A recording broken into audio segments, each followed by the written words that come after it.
I'm getting copyrighted right now. I'm out.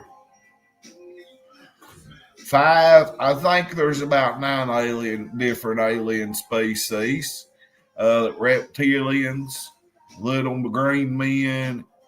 There's several. Listen to Jeremy Corbell, David Gurish. Uh, I forgot that other motherfucker's name. Stephen Greer. Long live Pop. You got that right, Jonathan. We live over here on YouTube. It's open panel. If anybody wants to come up and talk, come on over here to YouTube, by God. Link is in the chat. Will Ernie Shell ever get out of jail? Did he have court yesterday, or is it tomorrow? We need Ernie Shell out. You know why? Bling, bling. That's what my woman got me right here. Reverend Hinkle? Is Darrell preaching now too? You mean Darrell's a trailer moving redneck Brawl main event and Reverend? No. Darrell's an alien. I think Darrell's the retarded alien species.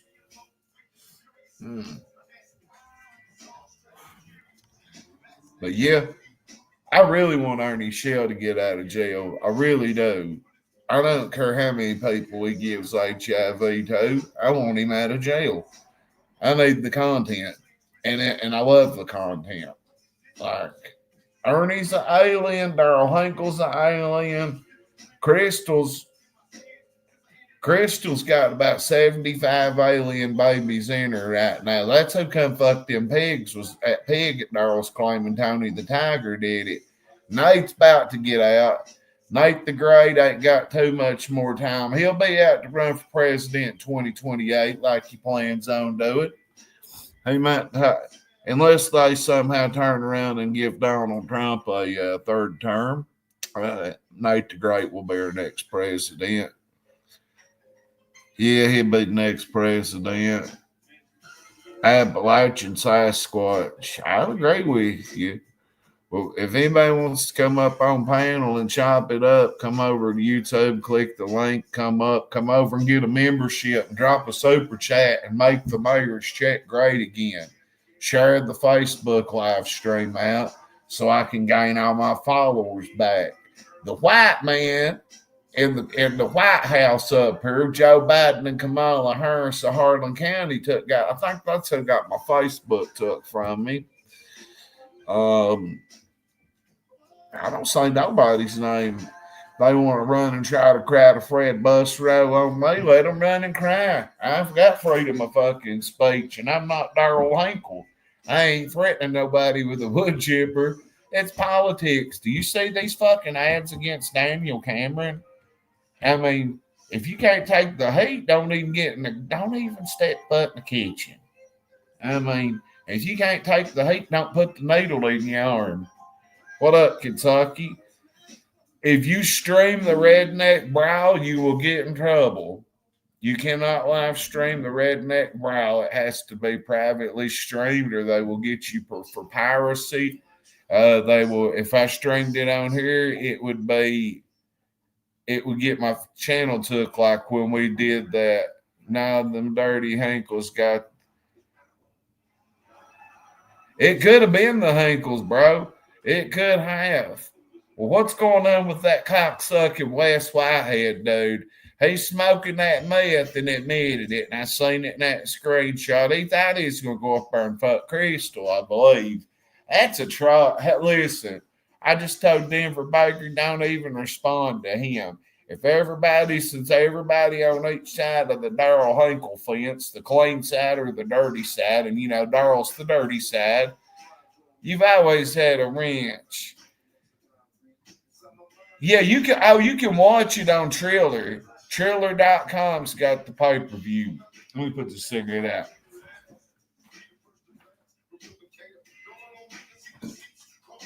My dogs got them a bone. I feel like they got them a blunt. I feel like they got an oxy-80 and they don't want to give nobody a rinse or something. They got a big old bone about that big. Yeah, you can pay. It's on pay-per-view. Yeah, I'd say Darrell's tweaking that. I'd say that dude come over and smoke meth with them. They had a threesome. Then he went and started trolling them after he went over there and had smoked meth with them. It might have been a five, so what Drewski and that little boy or that pig. That pig sexually active. It was pregnant. Yeah, they're like the trolls over here.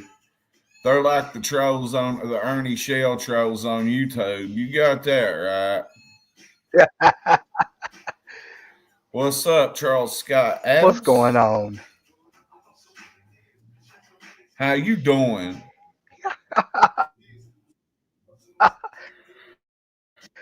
Oh, I can see what's going on. Man, I can't call it. So, It's everything in the world. They took my well, what? Facebook.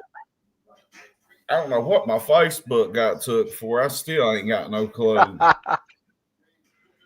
I'm mad, bro. You like all the independent wrestling I had on there, all the independent wrestlers I had on, Do they what now? they peeled me when they took it. Yeah, Darrell Hinkle's feds for real. They come talk to him about that when they said Tony the Tiger throwed that BOMB out, and they know that was a fake thing. They come talk to Darrell Hinkle and them and the ATF. They're working for the heads or the feds, blackheads. I don't know who the blackheads Who are. is? I feel like I should know that name. I don't think that West Whitehead's even from nowhere. Uh, I think he lives in a cardboard box out back behind the Wendy's somewhere. And if Ernie Shell was around, Ernie Shell would run with him, even though Ernie's the power bottom. But anyway, yeah, we got Poke Salad Festival coming up. The mayor is looking. Where do you think would be the best place to get shirts online? Online? You think it'd be best to get them online or get them locally for the Poke Salad Festival? I'd go local, like Shirt Shack, something like that. Shirt Shack still around? Yeah, they I got can't even they talk right now. 32 years now. They've been there since Oh, so 94. there's. Oh Yeah. yeah, I mean I can remember. I happen to be friends with the father's the owner of the shop there. Happen to know his daughter very well. Well, I called them today, and Yeah. my lifelong brother and friend Chris Carroll works there, and I try to get a Oh yeah, hold I of was him. gonna say I knew Chris Carroll worked there. Yeah, he's the original Crack 40 producer, the original one. If you remember Oh what? 2 years ago, he was helping me a whole lot. Oh yeah, and I mean But 2 years. Wow, man, how things have changed in 2 years. So yeah, on yeah, Larry, I'm about to fire back up my channel like you and should. stuff. We need to start doing a Or I, wrestling cast. I I'm going to. I was just talking about my mom about you a couple of days ago, man. I Yeah. was. Yeah, I asked her if her and G watched you, and she's like, "No, we don't watch him." They lie. They No, lie. no, they're not lying, man. G converted to Christianity, so and he's taking his faith and religion very serious at this moment in time. So Kenny Joe says, I bet Stinkle will bust if he doesn't get to post something on Facebook soon. How long is he not allowed to post on Facebook until after the Redneck Brawl'S? Crystal and oh her crap. octopus clips posting. So is there anybody from Harlan in the Redneck Brawls or what? Two people. The Who? main Who? event, Randy Neese, is Darrell Hink, is Crystal's baby daddy. And I'm gonna have to watch this, man. so he pulled up and talked to Denver. See, when Denver said he was going to fight, me and Ashley went down there and kicked it like a soccer team with Denver. We did a mayor walk through Corbin, getting drunk some beer and everything. Denver's Oh got things cow. like Gator. I don't care what nobody says. Billy probably took his phone. That's funny, Kenny Joe. Oh man, you know what? I miss Harlan. I really do. I really miss Harlan. Well, they ain't nothing much to miss until this election I I over. know. I know. Trust me. But when this Probably. election's over, I'm gonna be in front of the courthouse doing the "Staying Alive" John Travolta dance. So is Dan Mosley that I corrupt, can't wait or because it's so. so is I Mosley mean, that is Dan Mosley he that was. corrupt? What up, Light and Viper? Well, all I can say is he's put the Fred Bustro on me over freedom of speech. I mean, oh my Dan God, little little Fred, is there anything you can do about this crack authority TV? Yeah, with the Fred Bustro on me. Like, what the fuck? little Dan Mosley. Little bitty Dan Mosley. God, Yeah, he's. I tell you what, man. And it's not cracking on Harlan, but dag, for such a small little town, it has more corruption and more, how can I put it, dirt and blood on their hands than any big town city could ever pull. I mean, it's not called Harlan for nothing. Everybody's I buttholes ends up bloody. I mean, like just like I don't know, it's like little. I can remember, I call him Little Dan Mosley because I can remember when he was 8 years old and he was no bigger than 3'5" at 8 years old. You know, trying to play and now and I can remember when he used to get picked on a lot for being short, and now he wielding all the power up there. Y'all better watch out, Brad. Some of y'all might be going to I jail for no reason. He's gonna take cornbread out his phone. mafia. Huh? Listen, I got the best saying ever: the Ivy Hill Mafia, bro. Oh, I forgot he lived on Ivory Hills. For some reason, I thought he lived up in like. I don't know where I don't know where he lives, but acting like he don't know me lives on Ivy Hill. And you know, I mean Who's Machiavelli, the Seven who? Day Theory, Tupac. It's a white man's world. I mean that song just describes our local government right now. Ah, buddy, I'm just gonna tell you, that's always been a Harlan thing, man. Harlan, they get these people in that promise all these big things. Oh, we're gonna make modernize Harlan, and as soon as they get in there, they start dealing with all the bootleggers, all the drug dealers, all the pill pushers, and they sitting around turning a blind eye while people sit up there and die for no reason over a pill or it's just Harlan's depressing. It can Very be. depressing. You It know, can be. oh, it can be, I especially mean, my it, mom's a meth head and everybody knows it. Brad. That as much as sometimes I might not like my mother, I would never post that. Yeah, we got really good fishing up in this up here, Kenny Joe Smith or whoever just said that. There's some Oh, good fishing. oh It's yes, some especially carp big as Crystal Hinkle down there at Dairy Queen Bridge. I was about to say, go to Dairy Queen and get down in there, and you could get some of the best. I mean, nice sized bass swimming down in that little area, man. Me and Shake used to go there all the time Oh, and go shay. fishing. Yeah. I mean, back to the corruption speak. Shake just made me think football because he was my coach and played with my uncles. The football system up here at Harlan Independence are fucked up right now. They don't even have a coach. They brought in one guy from Thomas Walker and then said no. And Justin Curry didn't talk. Justin had the job. And then Teddy Green jumped ship. He left he left for AEW, you could say. And he I mean, jumped ship. no And offense, but I mean, I keep up with the sports in Harlan, but I wouldn't want to go if you want a chance of maybe going to like Division 3, Division 2, or Division 1.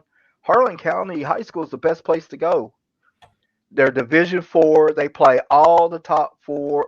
They play all the top schools, in the Division 4 or whatever they're in, 4 or 5A. So, and they're constantly in the playoffs. You never Yeah, know. deep. You know. Yeah. And all this crop of talent in middle school that jumped ship, like when Dean Malenko and Benoit Perry and Eddie Guerrero jumped ship. Yeah. Eddie Gray took the heart. I mean, he took all the talent. Oh, And I mean, I it's don't blame like him. Harlan, and I may sound like I'm biased and little play a little favoritism, but Harlan's best years were when they had T.J. Dunson, my brother, and all them other little kids that were running there. That That was was their. That was the for the 4 years that my brother played there and stuff. And I'm not saying it, but that was probably some of the best years that's and plus because they had Donahue, JB Mhm. Donahue too. You know. And me. Oh yeah, I I forgot. was on I all four forgot of you them played, teams. Brad. Yeah, I was on both them district teams. And it's Uh, like I don't know. It's like when I went to Harlan, if you didn't have money, you wasn't going to play. it's And about that way. There's Bobby Freeman. I don't mean to interrupt you, but there's the yeah. other Harlan County homeboy that is fighting in the Redneck Brawl'S. He's over here on Facebook. Bobby, Uh, if you hop on over to my YouTube page, Crack 40 TV, and hop on open panel, come on over, or I can yeah, invite you. I definitely want to hear about this, Red. I've been seeing like clips on YouTube, and I've been Bob, laughing about it, bro. I Some of think these, your dad, but I don't know you. But he's going by string banging, and I forget that feller he's wanting to fight. He's out of Georgia or Ohio, one of the two. But Bobby Freeman, I got all the faith in the world from it, and any miss from Kaywood, motherfucking rednecks, but they're about I it. was about to say, you can't get no redneck than K. No, and That's guess like who's the top of the. That's like the top of the redneck ladder. it absolutely is. You go up there and you won't come back unless you're in a body bag, and then you might not even come back. What's up, Tommy I was and about to Philippe? say, and you might not even come back then, because they're. I mean, they could take you up in them mountains and do you in and walk off, and nobody wouldn't find you. you know, Mm, nobody RJ, would. what up? RJ's going to the Redneck Browse, and Uh, he's going to go live in there. I tell you what, and I'm not Oh, joking. I'm, convinced I'm me. joking when I say this. Yeah.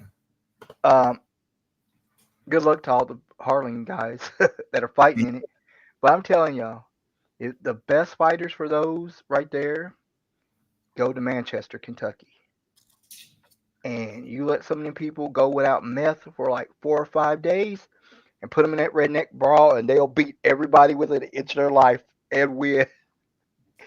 Because I seen a video on like Manchester where they're cleaning up the streets of Manchester now supposedly, and they showed this video, Mm. and there was a girl, bro. I kid you not. They said, "What's your name?" She said, "Peter Beater." They's like, "What?" She said, "Yeah, because I love eating me some Peter." I was like, "Okay, this is Manchester, Clay County." I was like, all the I places. think, bro, she's from Letcher County, I'm pretty sure. Are you? Well, she was in Manchester doing Yeah, that. Yeah. could be wrong. Her name's Crystal Morris. The first time I seen her, she was lifting up. She was at Whitesburg, and she was Hmm. by the Mike Long. She was by the waste management, and or she lifted up the sewer, and the shit was just running on her hand, and she's like, "Oh, it's got corn in it," and she was wilding. Oh But God, bro, I tell you, like, it's crazy. It really is. you got that right, Bobby Freeman. The Redneck Brow's fixing to be bigger than the UFC. I mean, if you understand what pay per view buy rates are and how that works, like me and Charles Scott Adams does, they had to get Darrell out. They had to get Darrell Hinkle out of jail. Darrell didn't want to fight. That's why he went to jail. That's why he kept on. They Oh, you had didn't to. want to fight? You know he didn't really want to go down there and fight. He just trying to gag. He just joking. Just She's trying to from make. Hazard. She's from Hazard, Charles. Oh Scott. yeah, I mean, there. That's what I was about to say. I watched the whole video, bro, and I laughed. I was like, my God, it's like maybe these people probably do need to stay on meth because they were like, yeah, ripping shirts off like Hulk Hogan. I'm like, really? Like, this is, I live in Illinois now. I miss Kentucky, but when I see stuff like that, I'm like, I'm glad I'm where I'm at now. They're sharing tampons. Where in Jerking Harlan? right out of their body. Yeah, the tampon twins is still around sharing tampons, by God. Yeah, Who are they? I ain't gonna say their names because I don't want to have to look over my shoulder over some fucking hill Are you? horse baby daddy ready to whoop me everywhere I Oh, go.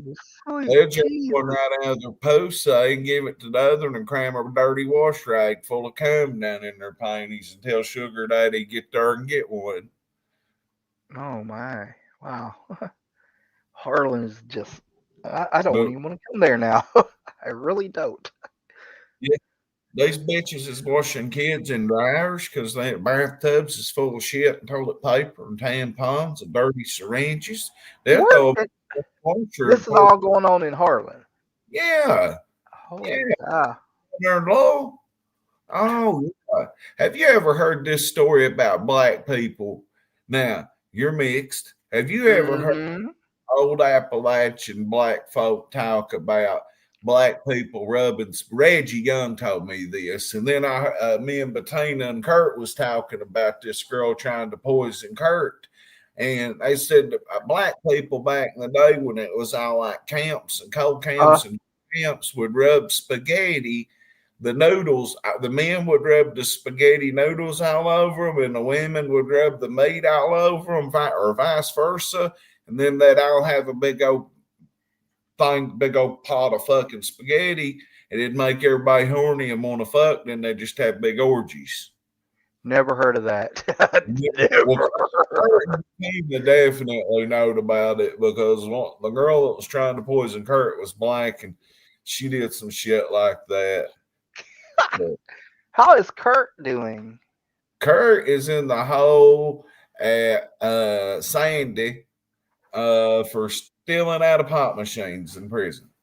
Free my dog Kurt Lewis. Oh Kurt's in Lord, the hole right now. that look, and that, I feel bad for him. I do, man. That's like my That's, cousin.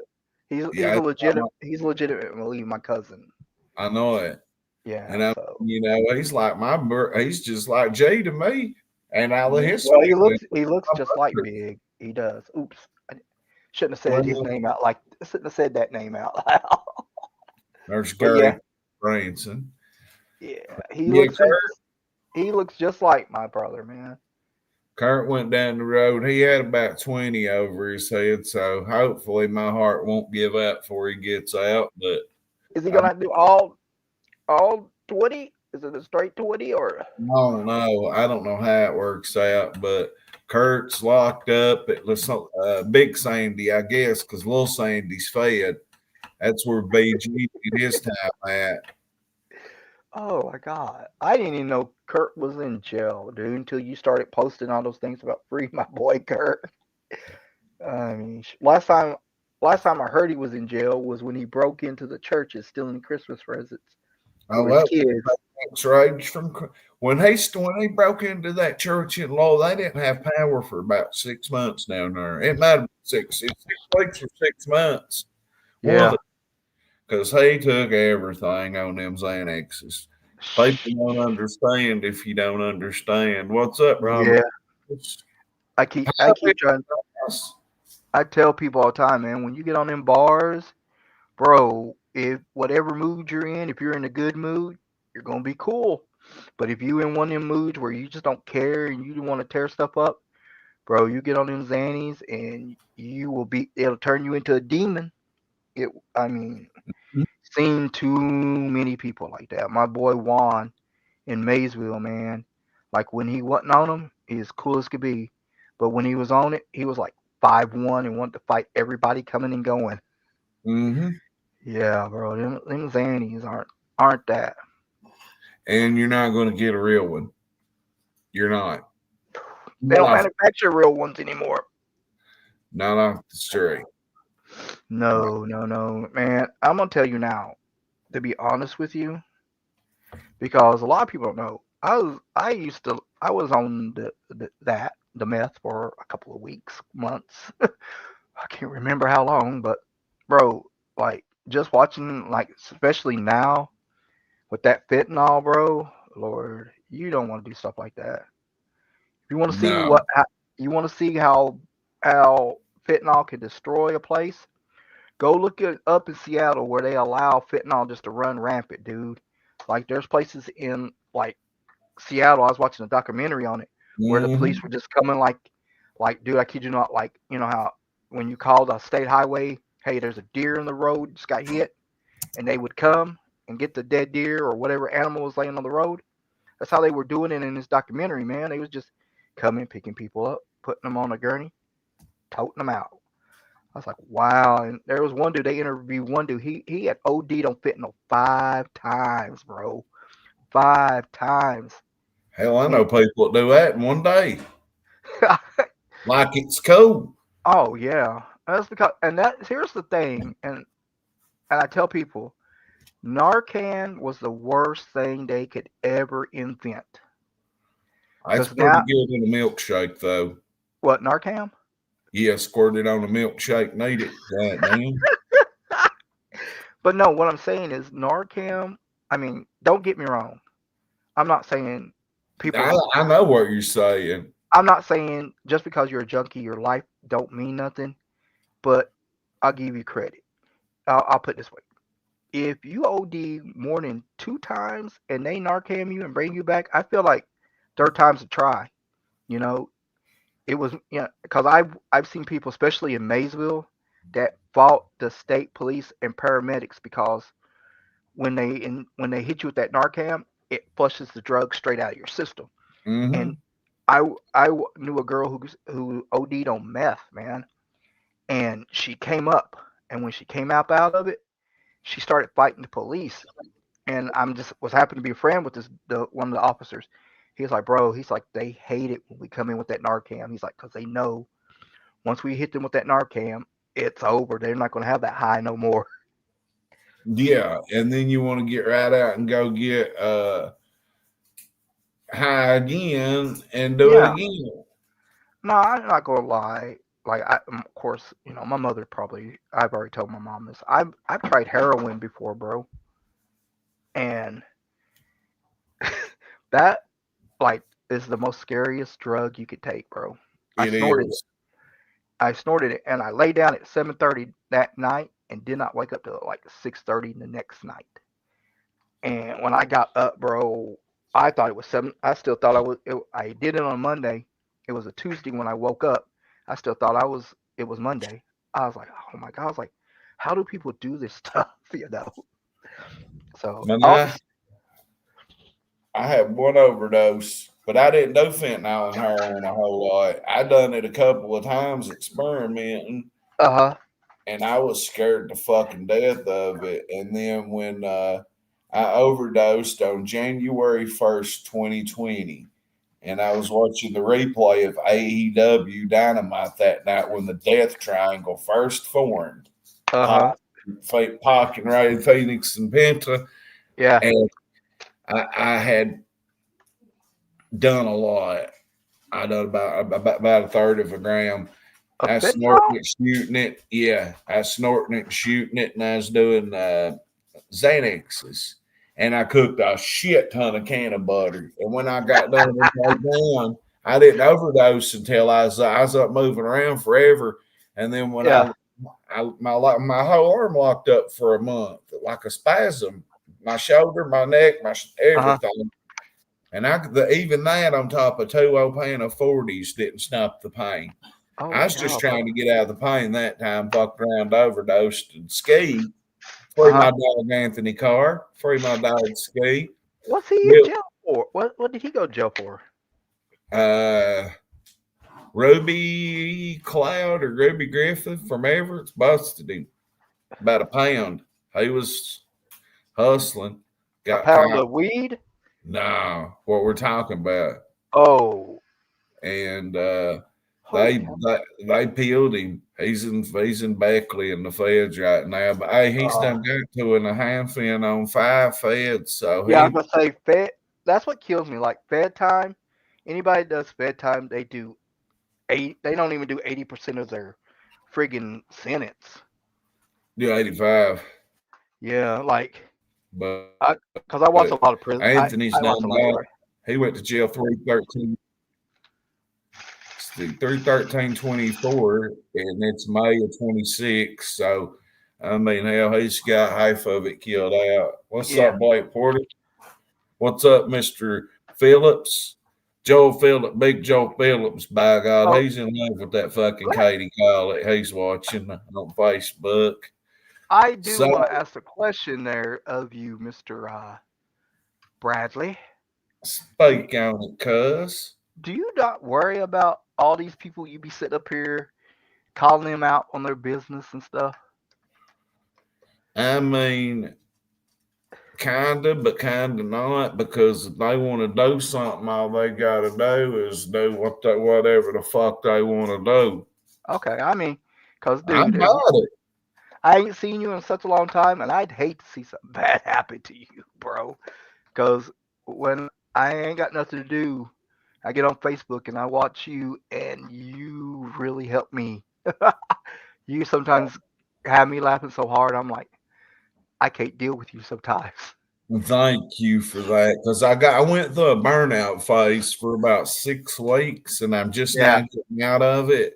And I mean, it's deep in the political game. I was nonstop doing political stuff, yeah. and I mean, I was sitting there and I was like, because the last video I saw was with you and a certain friend of mine who happens to be a mayor of a certain part of that town that you were in. As a matter of fact, he was in your video asking you what you were doing there. So, yeah, I was down yeah. there in a little school, and I just wanted to look around while Ashley was shopping, and it stunk. Little school smells like Crystal Hinkle. I'll tell you right now. I don't know who Crystal Hinkley is, Darrell but Hinkle's old lady, bro. I don't even know who Darrell Hinkley is. Pain pills in the runs, bro, that's fighting Bro, in the Redneck Brawl'S. you gotta look. I left Harlan in 2010. I have not been home but one time, and that's when my aunt passed away. And I told my mom right there at the funeral home, I will never step foot back in Harlan County. And Oh, man. I have not stepped foot back in Harlan County. And I'm 51 now, and the last time I was in Harlan was when I was 35. So yeah, I make no qualms about it. I love Harlan, but Damn, blood, you getting old. bro, yeah, I'll be 52 next No. year. I'm balding on my head. Uh, what else have I done? What's up, Chris Couch? I'm live over here on YouTube if you want to hop on, or you can hop on over here. Either one. He's running for county judge executive against Mitch and Chris Cow. Powell. I know him. Mitch Yeah, and man. Powell. Nobody else matters. Like who else is like what big races are going on right now in Well, you Harlan? got the county judge executive race, and Paul Browning is going to be our savior. Oh, Paul Paul, Browning Jr. yeah, he's running. Hold on for a second. I told you. Now do it again, and I'm gonna shoot you. Touch it. See what happens. Uh-oh. I'm sorry. My cat. I've got, and I don't know if I can post if you can put this. Somebody might call this cruelty in animals. But dude, I bought 4 battery-operated high-power squirt guns, and one looks like a SK. So my cat up here, likes to get in things when she gets bored. So to deter, I have this little squirt gun, and it's got like when you fire it, the muzzle loader lights up. It makes it look like you're really shooting a gun, Damn. and it's got some reach on it, man. Oh God, hold on, I just dropped it and it just went off everywhere. But yeah, man. But I just want to get on here and chill with you for a while, Bradley, and talk. I'm glad you did, because ain't nobody been coming up and talking when I've been doing open panel.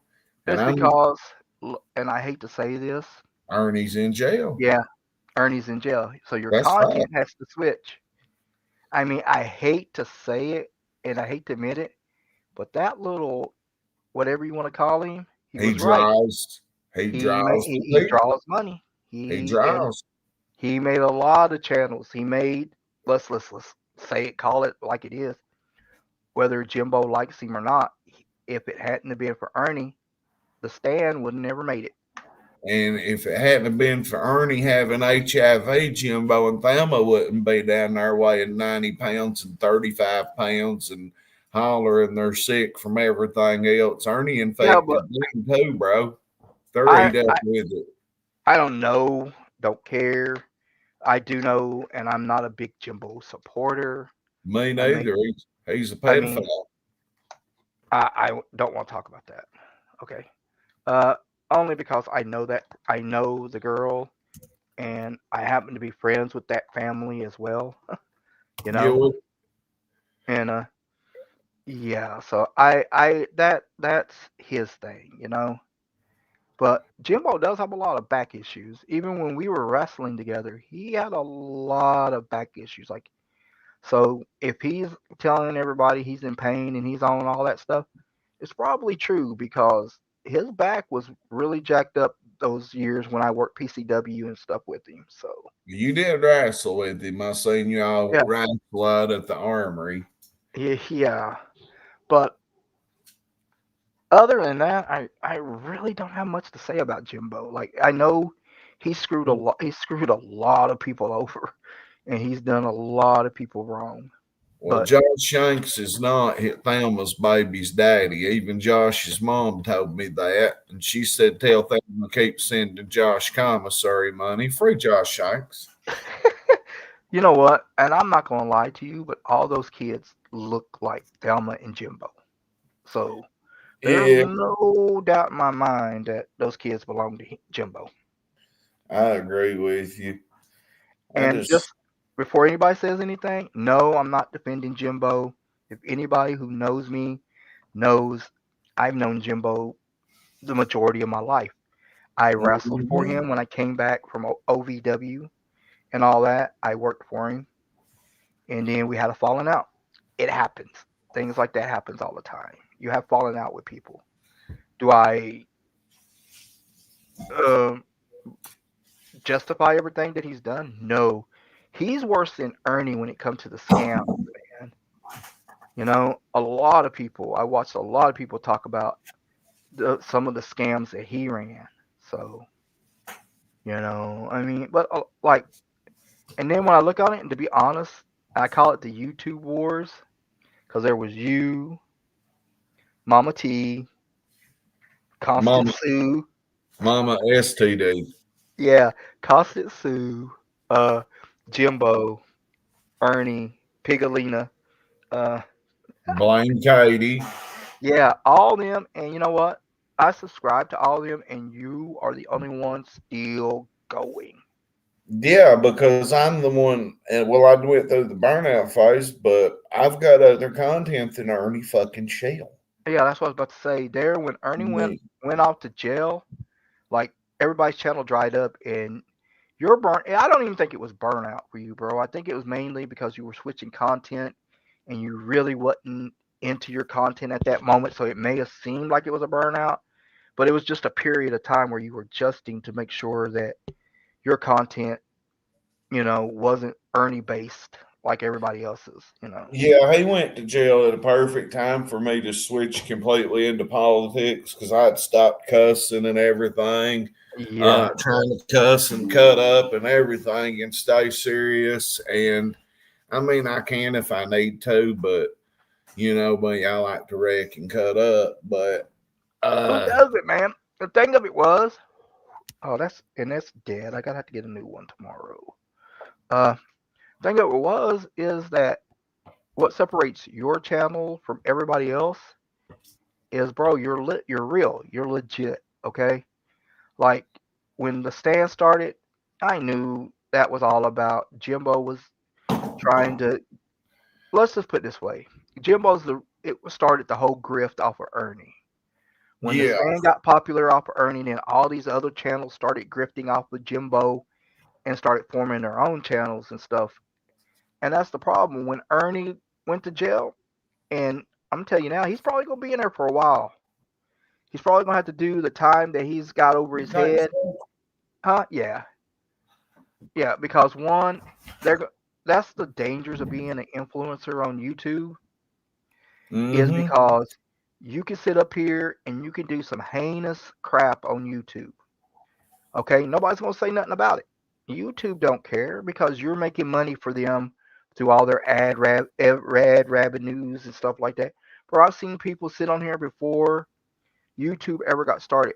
I used to subscribe to a dude called Weed Dude, and he took YouTube and called it WeedTube, and it was his version of YouTube, but all he did was talk about different strands of weed, and plus because he was out of Canada, you know, weed up there is legal, they and stuff. So they YouTube didn't really start pressing it, but once started reaching into the American audience, yeah, they he did 2 shows and they banned him off of YouTube.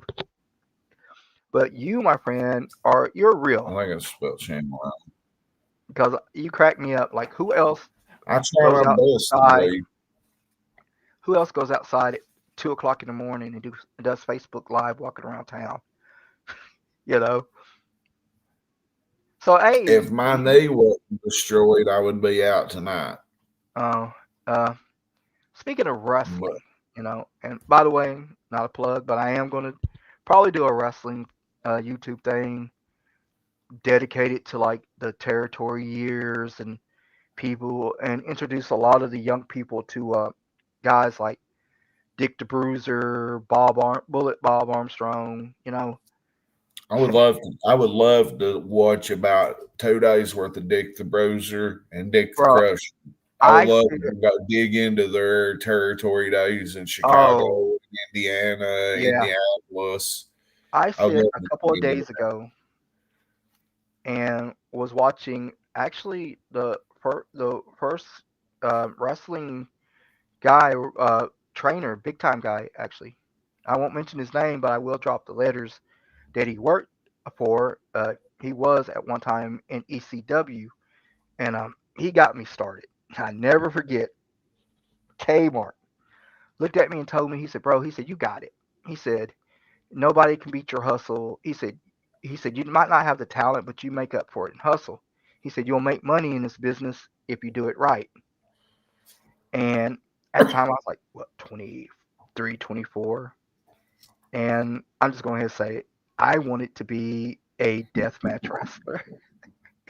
So I actually started my training in wrestling under Ian Rotten. So Wow, that's cool. I didn't know yeah. that.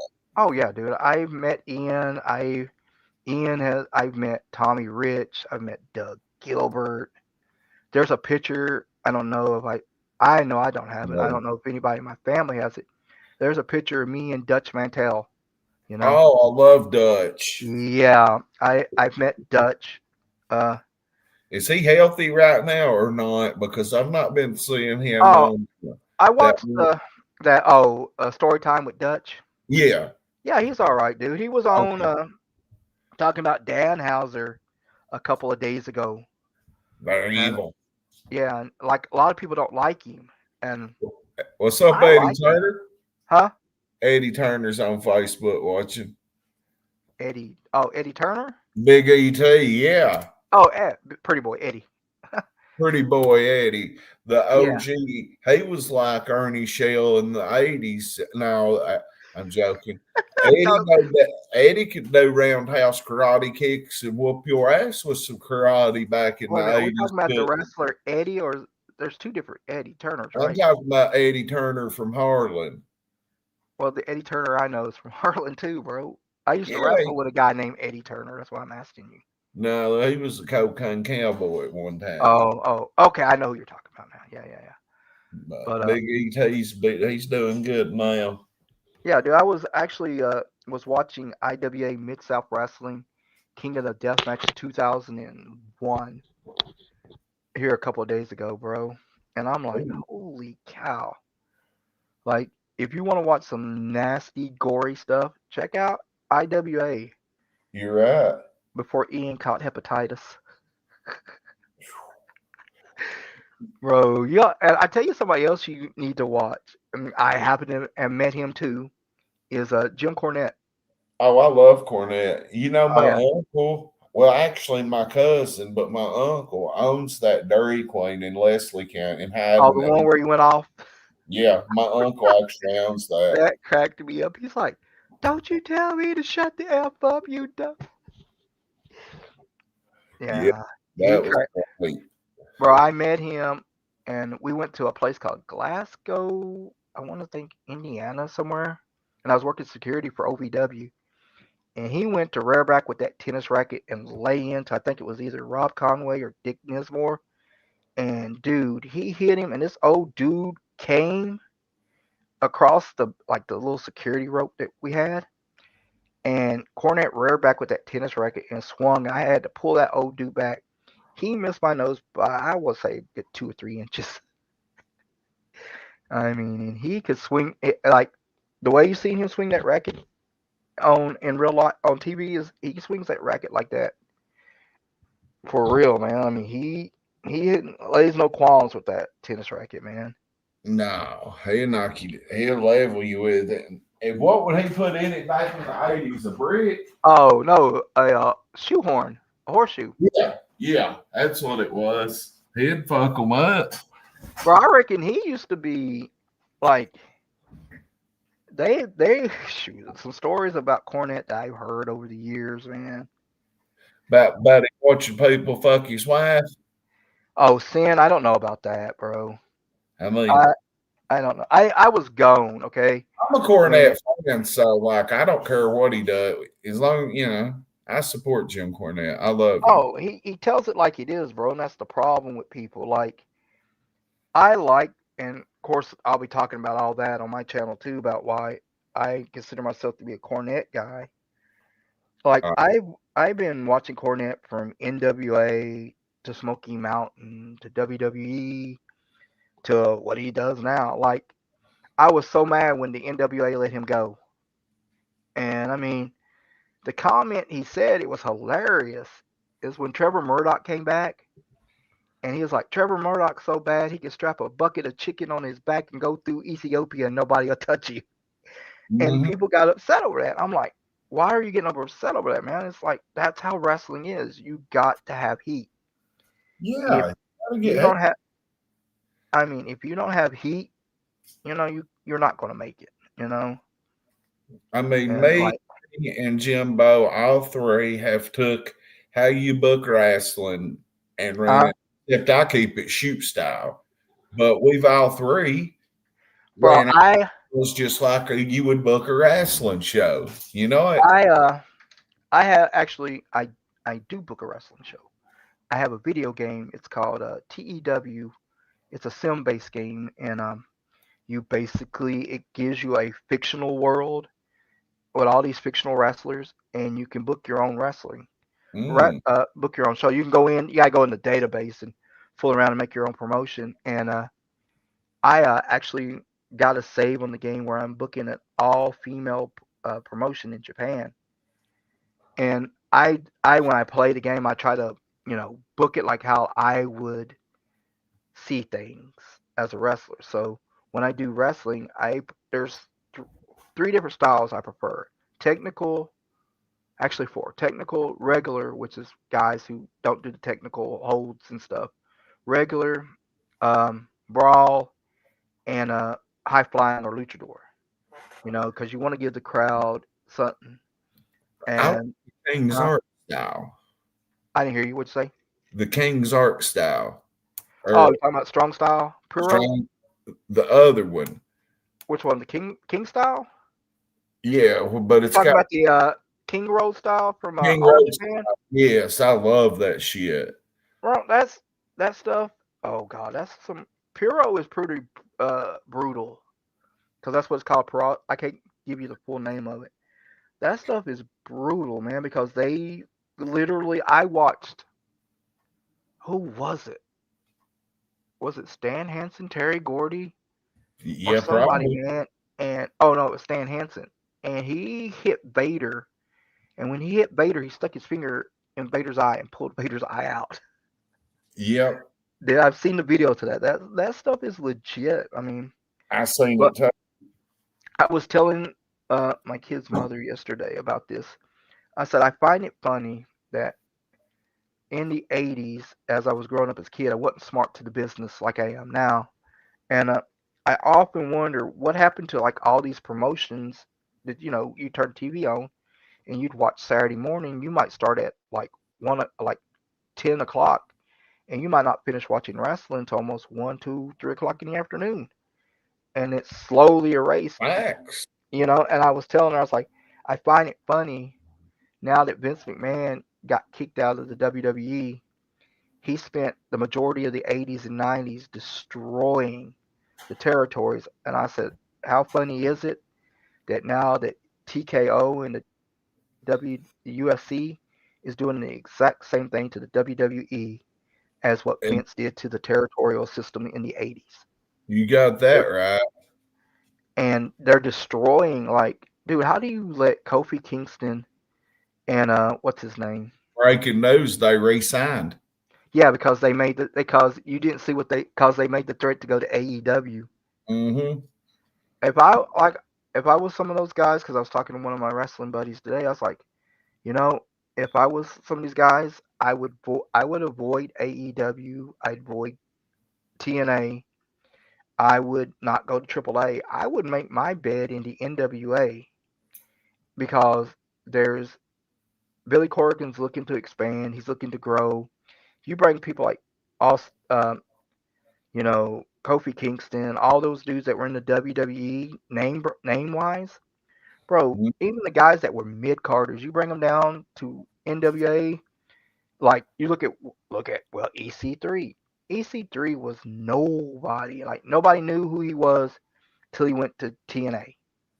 Yep. Then when he left TNA, went back to the WWE, they screwed him, and then he went on the Indies and then to NWA. Now, when you talk about EC3, you have to put him in the same category as Ric Flair, Dusty Rhodes, Harley Race, Terry Funk.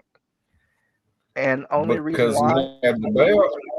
yeah, he won, to me, the only real legitimate world title. And people can say, well, how can you say that? Wrestling's fake. Yes, but during the NWA heydays when they called the shots, like a lot of people don't realize this. At one time, the WWE was in the NWA. They were known as the WWF. Fact. And so they were part of the NWA. The reason why I say the NWA is the only legitimate world title is because Ric Flair could be in Texas on a Monday and be in Japan on a Wednesday defending the NWA world title. Mm-hmm. Whereas the WWE, and he defended against other people, not people that, like were in the company. Well, I mean, Dusty Rhodes and all them he did, but, a lot of people don't realize Ric Flair wrestled so many different guys. He wrestled Abdullah the Butcher, Bruiser Brody, and the Von Erichs, all those guys, Harley Race, all those Mm-hmm. guys. And he did it on a daily basis. These guys nowadays couldn't handle the 365 days that these guys had to be on the road, No. and You, I it's, mean, I mean, I couldn't even do it. Just to they're hear some of the stories, huh? WWE cut their house shows tremendously. And that's another thing that's killing the product. It is because You they're not have, yeah. the reps with each other. I Well, seen not some only that, but about that the other day. It might have been Randy Orton in an interview. But you go you ahead. got to have your reps. Oh yeah, you got to, dude. And that's what I liked about the territories, man. You spend 6 months, a year, then you go on to the next one, and then you learn a different style and stuff. Oh no, by the way, dude, when you had your cigarette in your mouth, I was about to call you Too Tough Tony. I watched probably, and I'm not big on JCW. I cannot stand. Really? Yes, bro. I mean, But I get what they're doing, and I like the fact that they use independent talent. But I was watching Stranglemania last week, was it? Yeah, last week I was watching Stranglemania, and the commentating was so horrible. And I don't know if the dude who was doing the commentating had been drinking all night, but by the time they got to the main event, which was Vampiro, uh, PCO, I love PCO. and Vito, Big Vito. By the time they got to that match, he was slurring so bad. I was like, bro, he's like, why would you have an alcoholic? And I mean, I understand to those to the Insane Clan policy. That's they were wrestlers before they became rappers. You Hmm. know, I feel like if you want your product to be taken serious, you gotta have it's gotta be taken serious in the ring and outside the ring. If Yeah, I think they're more for the entertainment yeah, instead of the sports aspect yeah. of. And I tell people if you want to know how good a wrestling match is, turn it on, close your eyes. And if you can picture the match in your head as the announcer's calling it, then that announcer's doing what he's doing his job. You know, that's why I because I like when I go to bed, I leave YouTube on and I watch, or I go to sleep to Championship Wrestling from Georgia or something like that. Well, Because I did. Well, actually made me start cutting the TV off at night. I went to bed watching every night of my life since YouTube's been around. oh I yeah, mean, and it's the same thing. Old NWA, old early '90s, late '80s WCW, oh late, yeah, I love watching a lot of them, man. and I've then I been on. can't listen to Jim Cornette when I go to sleep because I laugh so much. I can't even pray if I've got Cornette talking because I laugh too much. Oh, listen to Cornette. Yeah. But Well, I'm I going tell you, to go to sleep with the WWE, WCW YouTube channel on. oh But no, I get on there and I watch and it's gonna be crazy, but I watch Southeastern Championship Wrestling, which was the Fullers. yes, Uh, I love that shit. I catch Continental Wrestling on there, but and with Yeah, Gordon Soley. Uh, bro, there was a match on that daggone Jug Championship that Stranglemania, and I don't get this. Explain to me what damage does it do to stick your hand in some alcohol, set it on fire, and hit a dude in the head with it? To me, that seems like that would cause more damage to the person who's actually doing it than the person receiving it. You know. yeah, I agree with you on that. You think I wonder if Darrell Hinkle's going to do that. Well, where's this redneck brawl going to be on? Is it on pay per view or what? Yeah, if you've never watched I can't believe you've never watched the No, Redneck. I've seen bits and pieces of them. Well, you need to catch up on Darrell Hinkle because he's what's kept me alive. Now, is he a regular on these redneck brawls? No, no, no. He can't even spell redneck. He's You know from Clay who? County. He's from Man Molester, Clay County. I mean Oh, Manchester. I'm sorry. Manchester, And aka he started the out. meth capital of the world. He got his fame. Yep, yep. Oh, He yeah, got trust me. his fame from moving Jim Gilbert's from the Harlem. Jim Gilbert's trailer from the Day Hoyt Trailer Park down there to Belcher Lane, where Kevin and Twala used to live. You know where I'm talking about? Yeah, yeah, yeah. And that video showed him up. And then Jim Gilbert and J Bo and Brandon Buell and Jim's boy beat up Darrell Hinkle and them and run them off, but that wasn't on video. And Jim and them kept their axles, their lights, their toes, they kept everything.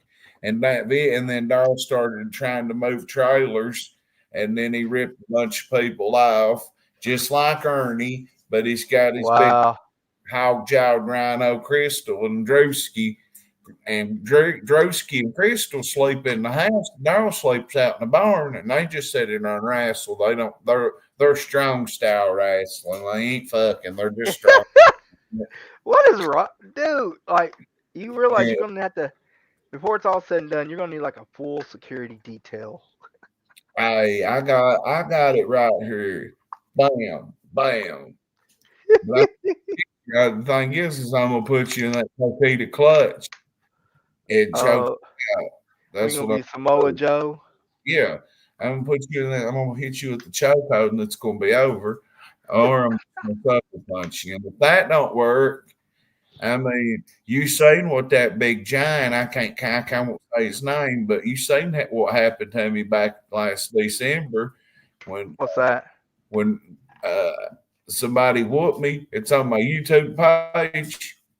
Who'd you get beat up He's about by? 6 foot. Well, he's about 6'7", and he works for the city of Lowell. I don't. You I, that could be anybody. 6'7". no, he's a big old black feller, about 6'7". Wears glasses. He beat me to death. And that's why I have to Dude, wear who would glasses. that be? Richard Richard. Robinson. He Why would mangled.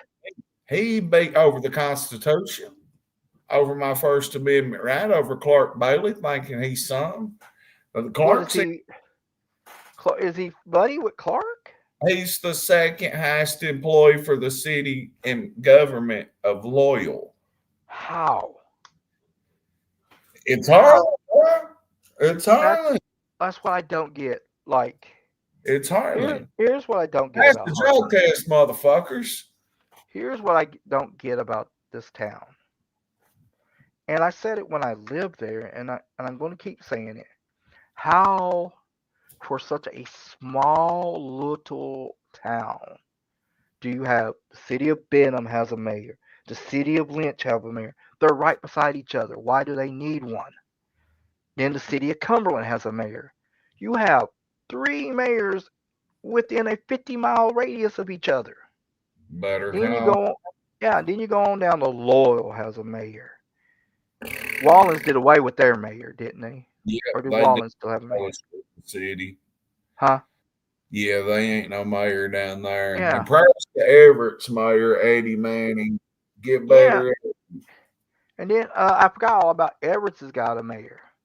Like, why do you need all those mayors? That's why Harlan can't get nothing done. You know, I may run for mayor in Lowell. I mean, What?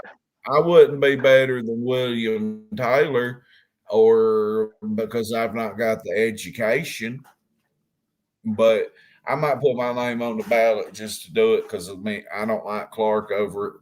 I don't like Clark, and I don't like Richard over getting beat to death. What does Richard do there? I'm just gonna leave that alone on due to the legalities. I don't want to get involved in that. I happen to like Richard. No, not all day. But yeah, Harlan's so fucked up right now. That rec center, John Henson, he's a fucking crybaby. I ain't never seen Where's the rec center at? the Belt Center, bro. They've got over 20 Belks. They got we ain't had Belks forever. We got 22. I knew that when I was living there, Belks went out of business. We got $22 million invested in that shit, and it ain't even done. And they did a big show thing last week. I didn't go because I still burn out on politics, or I think I slept that day.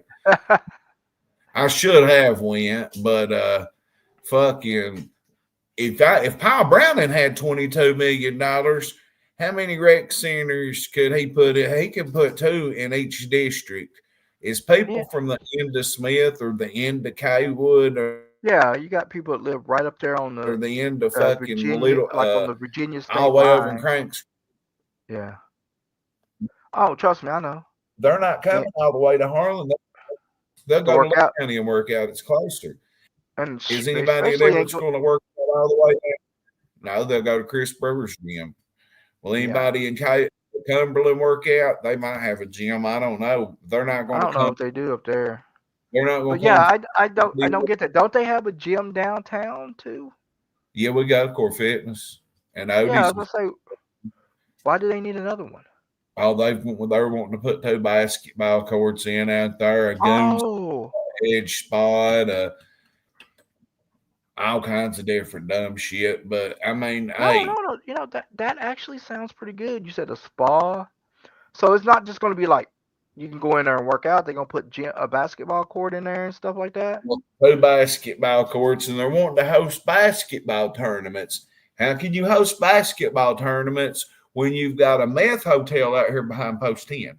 You've got Oh, Scottish Inn. and you've got this nice hotel out here, but Mark Stewart works at it, and Best Western. yeah, but wannabe magistrate Mark works out there, but that's still a good hotel. But if you Yeah. do anything wrong, Mark will kick you out, and he'll be high as fuck. But anyway, where are we going to put people to host a 16-team round robin basketball tournament? Oh And well, Best Western's pretty big, isn't bleaching it? in there. Huh? Oh, We're like they're gonna have rooms for people to watch at with everything else in there. true, true. You It's know, not gonna work out. My people that I know that I won't say names knows uh, everything and can break it all down. But if Paul Brown had all that money, we could have done had two rec centers in each district and had a lot of change left over. so are they going to take that 22 million and invest it all in that rec center? For now, yeah. And then it's going to That's be left ridiculous. up in January when he wins this election by a landslide.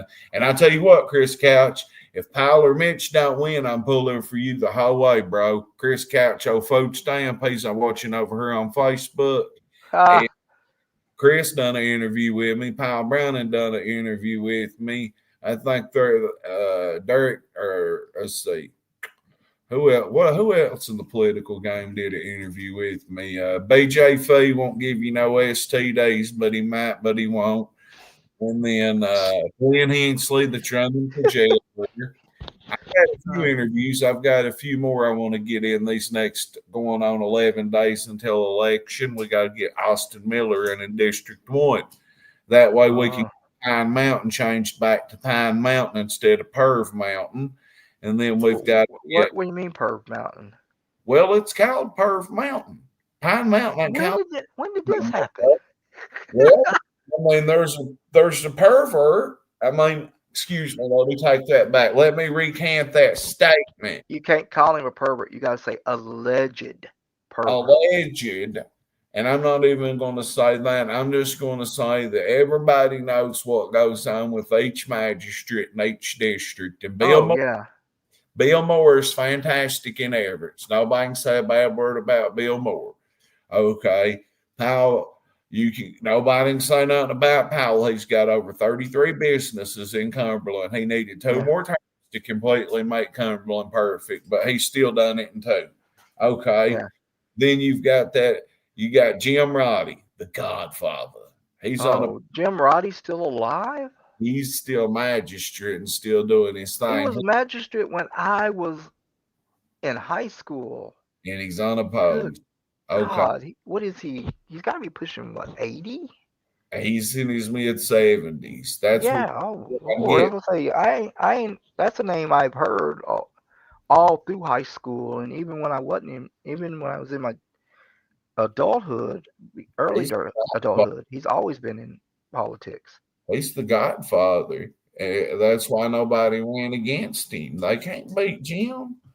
Well, this is why I would like if I was to come back, I would want to run for mayor of Harlan with one goal and one goal only: dissolving each and every Everett's mayor, get rid of all the governments in Harlan, have one centralized government. You know. Well, that would have to be probably a county judge thing because even the county judge. And what you would do is, it's not that you would take people's power away. Mariotti? Jeff Marietta, the owner of the Harlan County Beer Company and the coach of the Harlan Independent Green Dragons middle school baseball team. Jeff Marietta. Jeff, I'm plugging Jeff. I'm advertising. Jeff why not? I mean, it's all political, you know. Yeah, What I Jay. was saying is, you know, you become the county executive judge, right? Mm-hmm. You do away with the city government in Everett's, Cumberland, Benham, Lynch, Lowell. You do away with them, but you don't do away with the mayors. You bring them to Harlan as aldermen for their district. You keep all your magistrates, all that, have one centralized government for Harlan, and then have people work together. Because you could have took that $22 million and you could have put, like you said, a gym in Cumberland, Everett's. You could have cleaned up the smell in Lowell School. You know, instead of throwing it all in one thing, and that's, dare I say, that sounds like a scam to me. Sounds like you really need to look in, because I don't think it's going to cost no $22 million when you already have the building. Well, then Yeah. again, it may, if you count in the That building construction working time. $2 million off Darby Benny. Darby Bennett, he's still around. They bought that building off Darby. His kids are friends of mine. Shout out to Darby's kids. Shout out to Oh, Adam Brown. I can remember when Darby's dad owned that, um, owned Belks, because And the my grandma mall used was to go. popular. Huh? The mall was popular back. It Oh was yeah. popular back then. Oh, good God, dude. You could go out to the mall and just hang out and chill for hours, man. Mm-hmm. But you know how it is when you ain't, Harlan always been, it's always been about, it's not what's good for the people, it's what's good for the pockets of certain people in Harlan. The inner Harlan is control circle. yeah, Harlan is controlled The by the line. good old boys. Well, it's fixing to not be, because we're getting some youth in here this year. We've got to get youth. If Yeah, Derek Sagan bro. don't win, he's in his mid-30s. If Uh-huh. Austin Miller, 30-year-old, if them two win, we've got youth.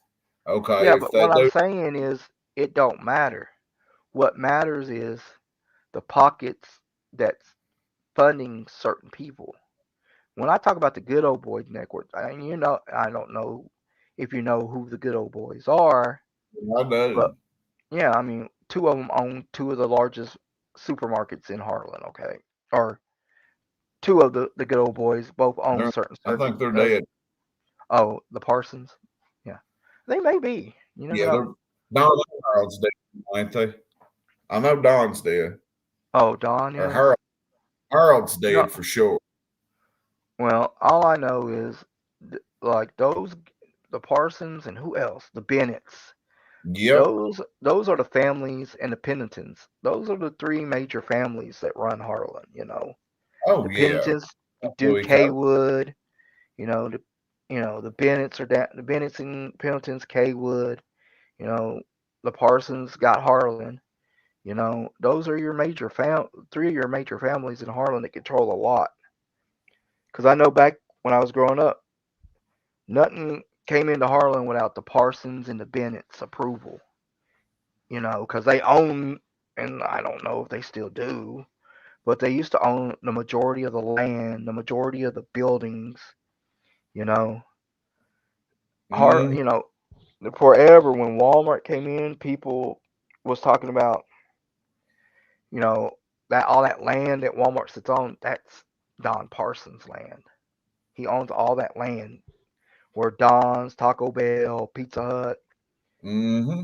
Walmart, he owns all that. And I can't, an old buddy of mine, he's passed away now. Overheard him talk. Somebody asked Don Parsons about if he was renting that property to Walmart. He's like, no. He said, I sold that to him. And I was like, for how much? He wouldn't say. He just said, let's just put it this way. I made a pretty penny off of it. I had to So, be yeah. about 90 or something, because I remember No, going. Walmart came in here about late 80s, I'm going to say. No, it would have been in the early 90s. Well, when you see Sam Spann, asked him. Because he's been working for, you may be right. Because when I worked at Walmart, he had already put in 10 years in Walmart. So, and that was in the 2000s. So, like I said, This cat right here, I don't know how exactly, Vanillator Thor.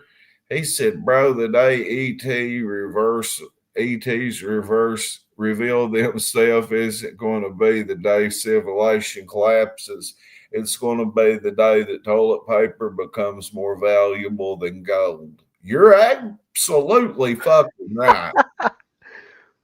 You're absolutely right. Half of Harlan and Crystal and Darrell Hinkle, they save money on their eyes. But oh, dude, what would like, wet wipes be considered if that's the truth? Just like in COVID, what would a pack of wet wipes would be as popular, would be as wanted as an oh, oxygen? you're talking about that new virus they're talking about. Oh no, I was talking about the tomorrow they're going to start dropping UFO files.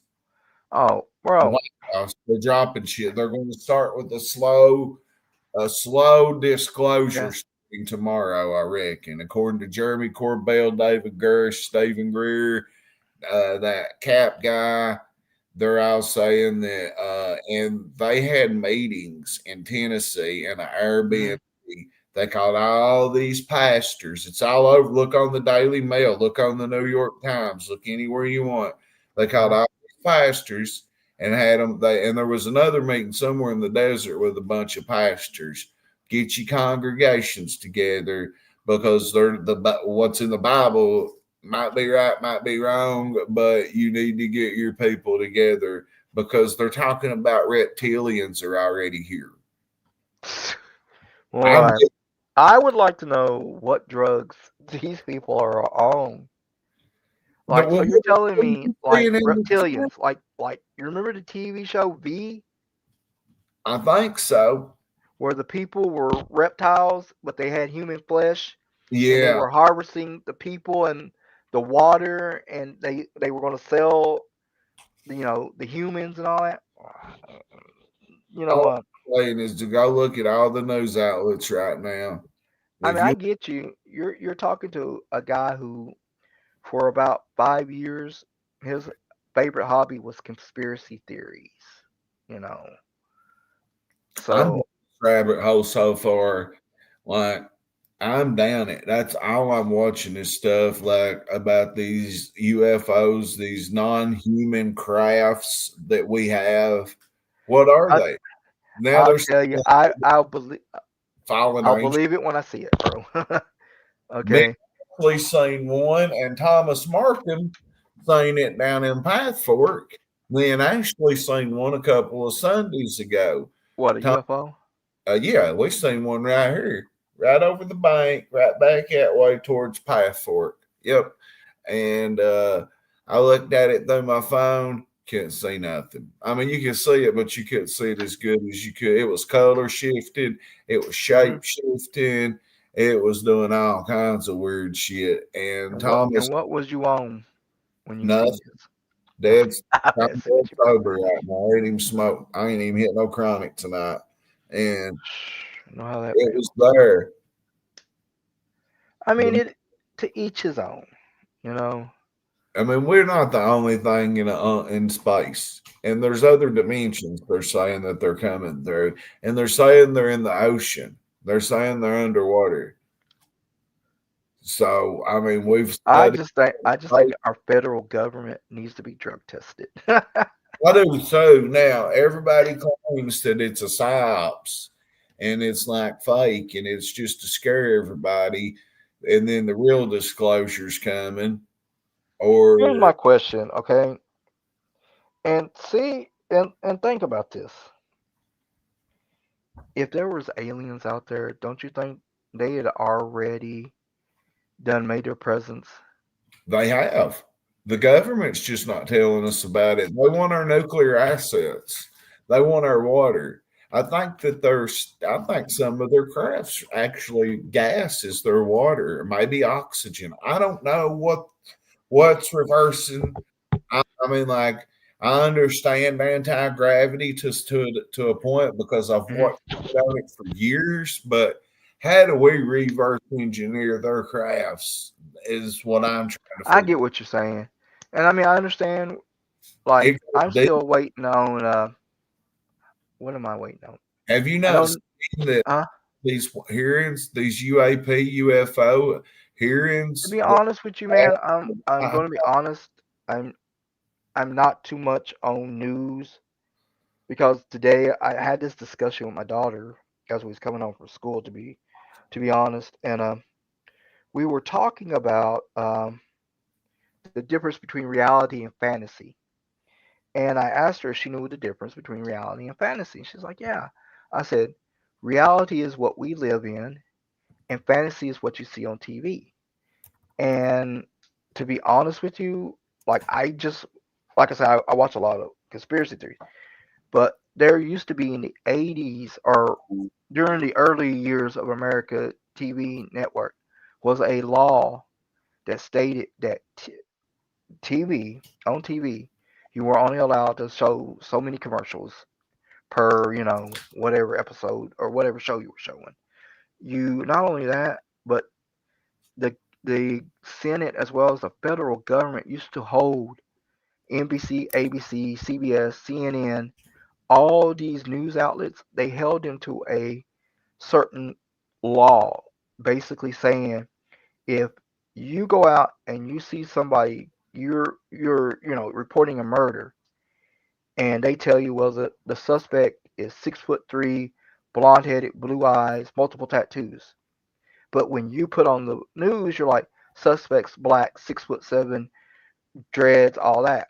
Well, back then, if you did that, the FCC would step in and remove your license. This guy was talking about 88, about around 85, 86. They did away with that law, basically unleashing the news on the American people. So I tried to stay away from the news because a lot of it is to take your mind off of what's going on. You know, yeah, this could like be a good you don't hear them distraction. talking about what's going on in New York anymore. Like Zodani has just destroyed New York City. You know, and people are more concerned about aliens. I'd be more concerned about the fact that one of your biggest cities in America, not only that, but in the world, is ran by a socialist communist who's a Muslim who only wants to take care of Muslim people. You know, I could care less about lizards and aliens. I'm more concerned about the fact that every day we're seeing America slowly slip into a semi quasi socialist communist country. I mean, you've got people like AOC sitting out here screaming and yelling. You've got, well, I was gonna say Jasmine Crockett, but they done did away with her. We're living in very peril times and very, how can I put it, very horrible situations, bro. Like, did you see where what I want to say yeah, it was in Oregon. Oregon just voted. The Oregon Democrats passed a law, a bill that allows people who have died to continually be on voter registration after they passed away. What in the Bro, fuck? like, what does that I do? Who says they ain't already among us? Ain't nothing fantasy about it. Is she talking about the aliens? Is that what she's Bro, talking about? I don't know. But I could barely hear you, Bradley. I Do what? promise, if you dig into what I'm talking about and what I'm looking at on my YouTube feed Huh? 24/7, you'll understand what's going on with starting tomorrow. They're going to start the White See, House now you and all kinds of shit you about gonna the make U. me you gonna make me watch this, aren't you? I'm telling you, bro, it's true. Like it's really true about the aliens and the UFOs and coming through other dimensions. No, I'm dead sober. I'm not. Look at my eyes. I'm not tweaking. My I, woman told me. Aliens and Wrestling and Rap Music. She's heard of it because I mean I've got her talking about it now and What gone. aliens? Yes, that's all I watch. It's Well, on my you're my gonna have to YouTube get a hobby, bro. more of UFOs and aliens and what's coming up with all this disclosure than it is wrestling right now. What's up, Shylock? I But yeah, mean, they're going to start with tomorrow with a slow disclosure before they hit us with a full smack it with everything. And that one guy, I forget his name, he's a retired Air Force general. He said the things that he knowed if the whole country knowed, we wouldn't be able to sleep at night. It's that scary. They're talking. I mean, I've heard things I've watched stuff about it all day long. All you're, day long, I have watched stuff about UFO, UAP, but it's been more about aliens than it has, and these reptilian aliens, and all these preachers getting together with all these officials to get their congregations together to not start tripping and all this shit. See, well, Shylock's with me. I mean, don't get me wrong. I mean, if it, what time is it supposed to go on? Go on? I'm not for sure what time, but best believe I'll be up gooning early waiting on something to come from Daddy Trump about it. Because Cash Patel just even said just today, just before I started streaming, Cash Patel was talking about they're slowly going to start doing it. But Jeremy Corbell's like him. Look at that. Have you not seen how many or UFO scientists that's worked on anti-gravity and these non-human crafts that's missing? The one in the Tesla that got locked in the Tesla and it drove 3 hours and then it just stopped and burned him up on the inside the other day. The retired 67-year-old Air Force guy that disappeared out in New Mexico that was working on anti-gravity.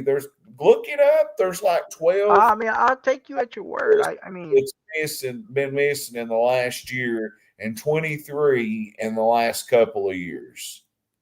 Yeah, they've just vanished. That you're really, entire gen- you're really gonna make me go back into the world of conspiracy theories, aren't you? and this ain't I'm like I go to bed thinking about it. I'm ready to hear what's going on. This Bro, morning, you need to take like some sleep meds or get some what is it? I watch it all the time. Sleep music. Get your mind off that stuff, bro. I'm too far down the rabbit hole now. Bro, I'm down so many different rabbit holes. You don't see me doing that. But Like if you just watch what I was in the news right now, you'll understand. Charlotte knows what's up. you said, Like fallen angels, demons, they are real.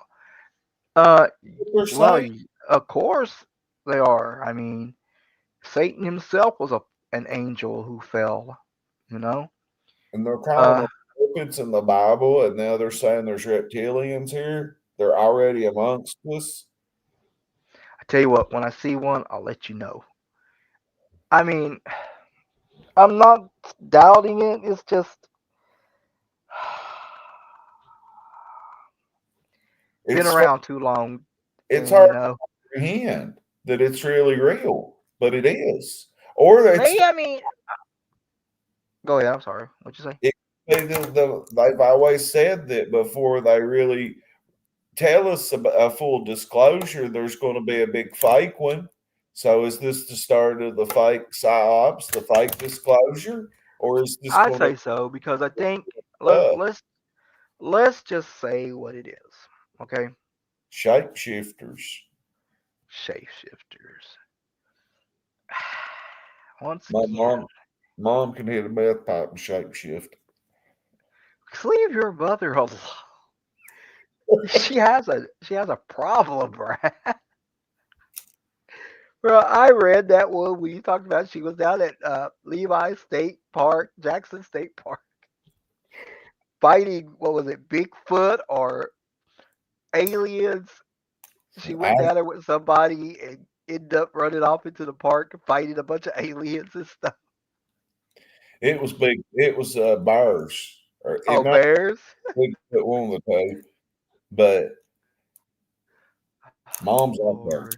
Anyway, yeah, these vessels, these How long submarines. has your Listen, in mom been smoking meth, 1983, bro? Well, there was huh? something that in 1983 that our submarine was off the Pacific coast, and there was something bigger than a Yeah, football field that went past them faster than they could imagine. Everybody on the probably submarines, Megalodon. the grays, I have seen two Huh? 9 foot tall and one 7 foot tall. Shylock says, yeah, there's grays, there's greens, there's reptilians.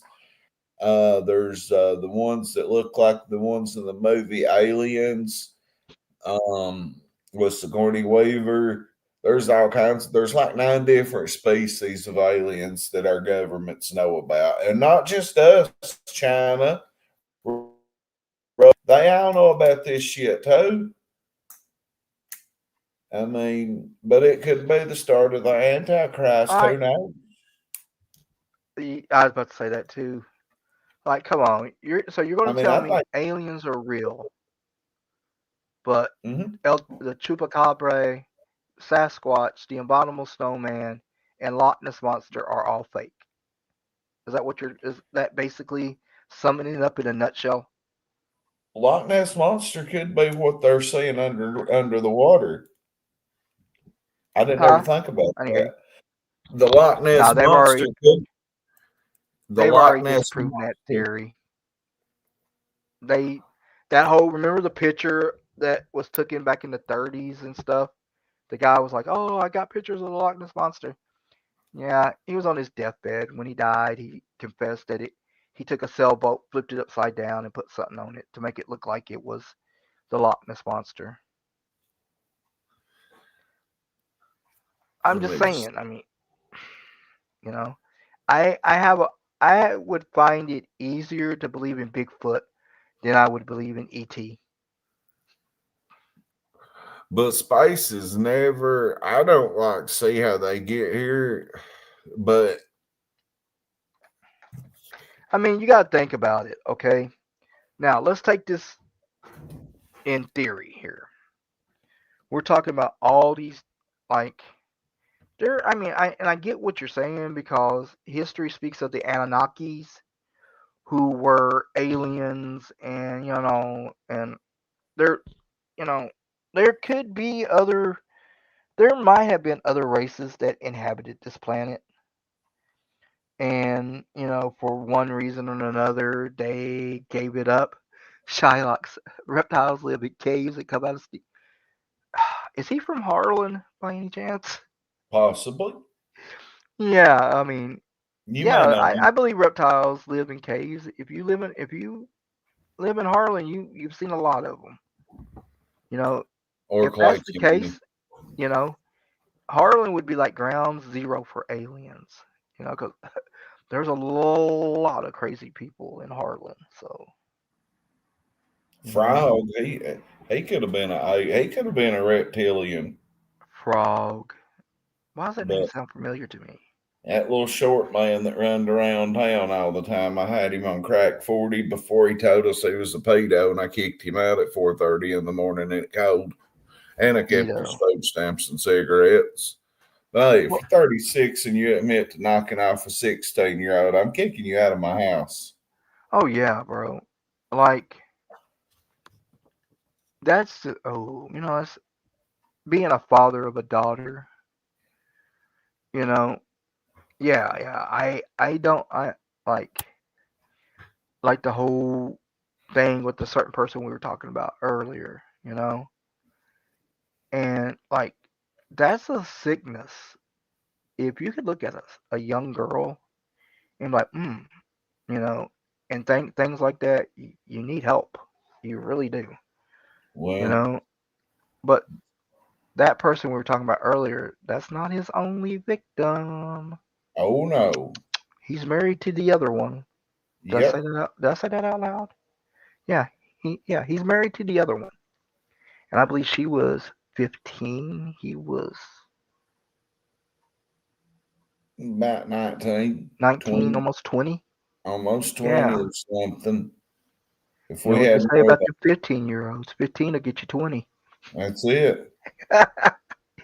Yeah, 15 will get you 20. If we had some of the Ernie shell marks in here, they would tell Oh us God. exactly. The Ernie Ernie Shell shell marks are Ernie crazy. Shells, he's been accused of that too, you know. Yeah.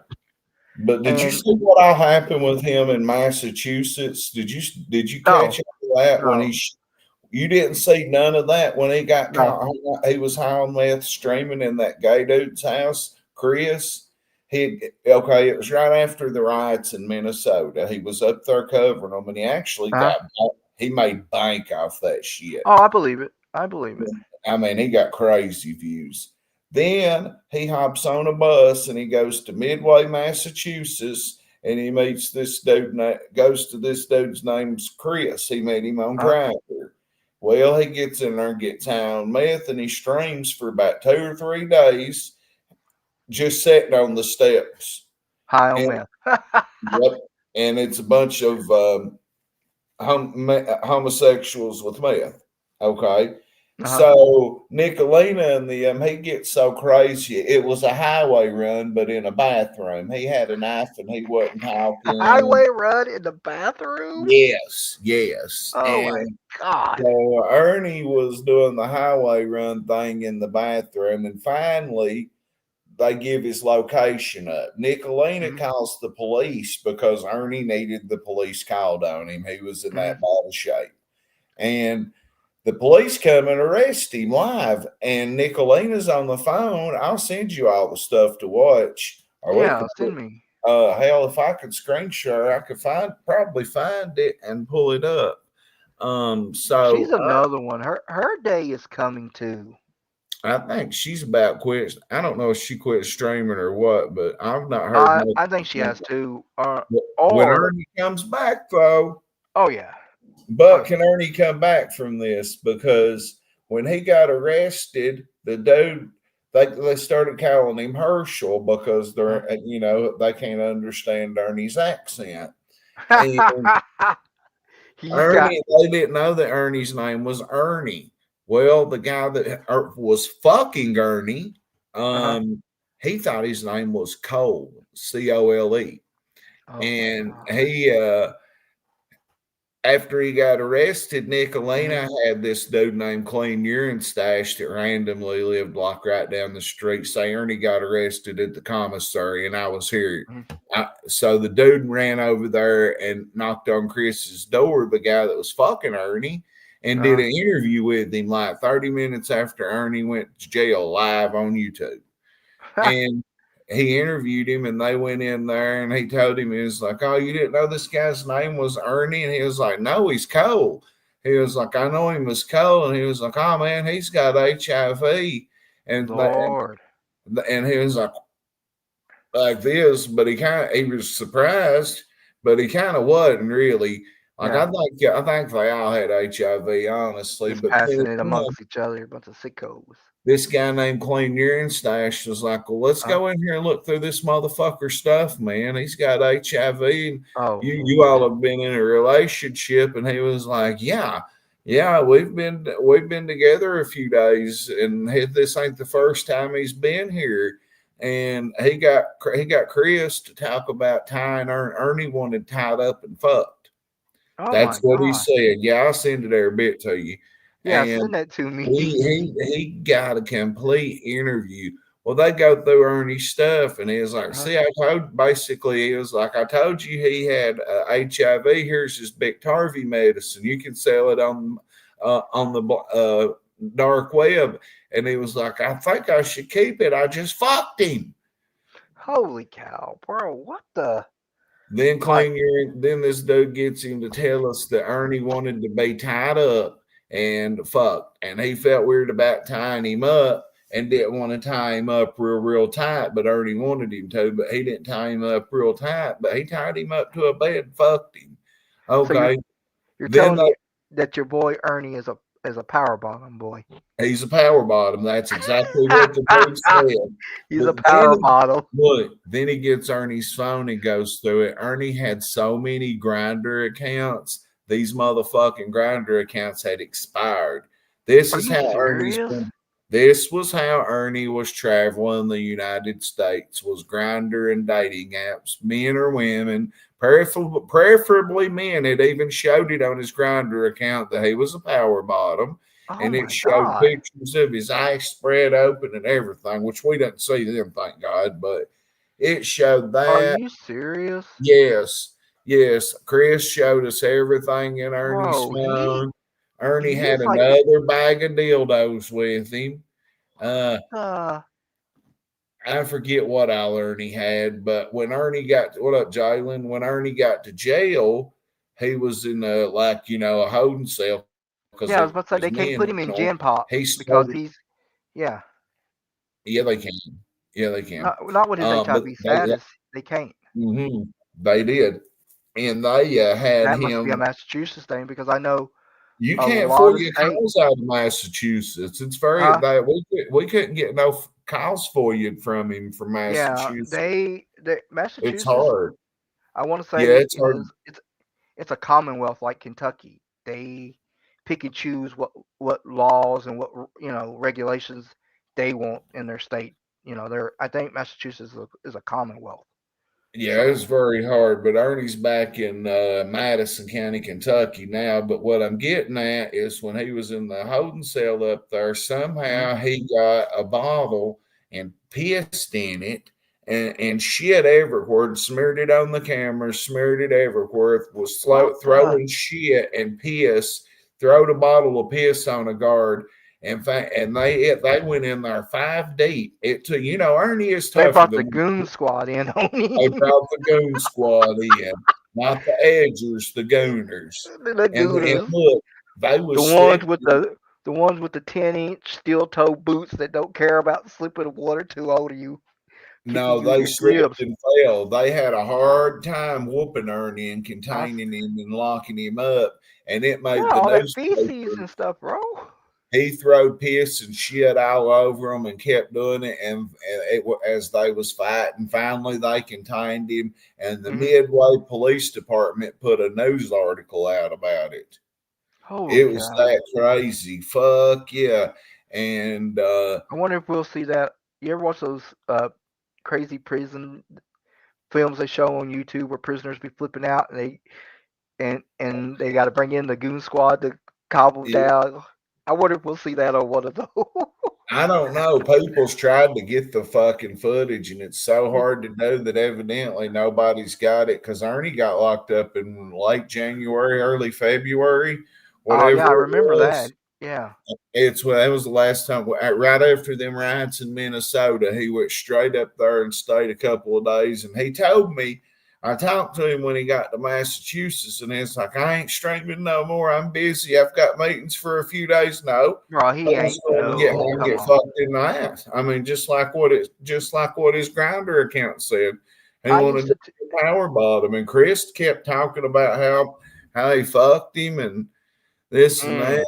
They was dating. It's wild, bro. bro, It's I back when all that started and I started tracking Ernie, I I got into that stuff. I got pretty deep in that, like, and I brought up this theory, and you just basically nailed it on the head. mm-hmm.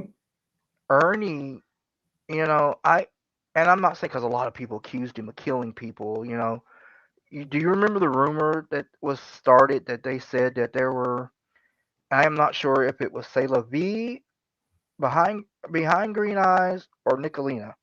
Somebody made a comment that in one of those towns that he was in, that there were like bodies, like they were coming up bodies. This is all the Summer Wells thing. This is when the Summer Wells. Yeah. That's how I got started. And it dawned on me: what if he took that little girl, killed her, put her body somewhere, and is just leading people on a trip? Ernie And was then, 12. Yeah.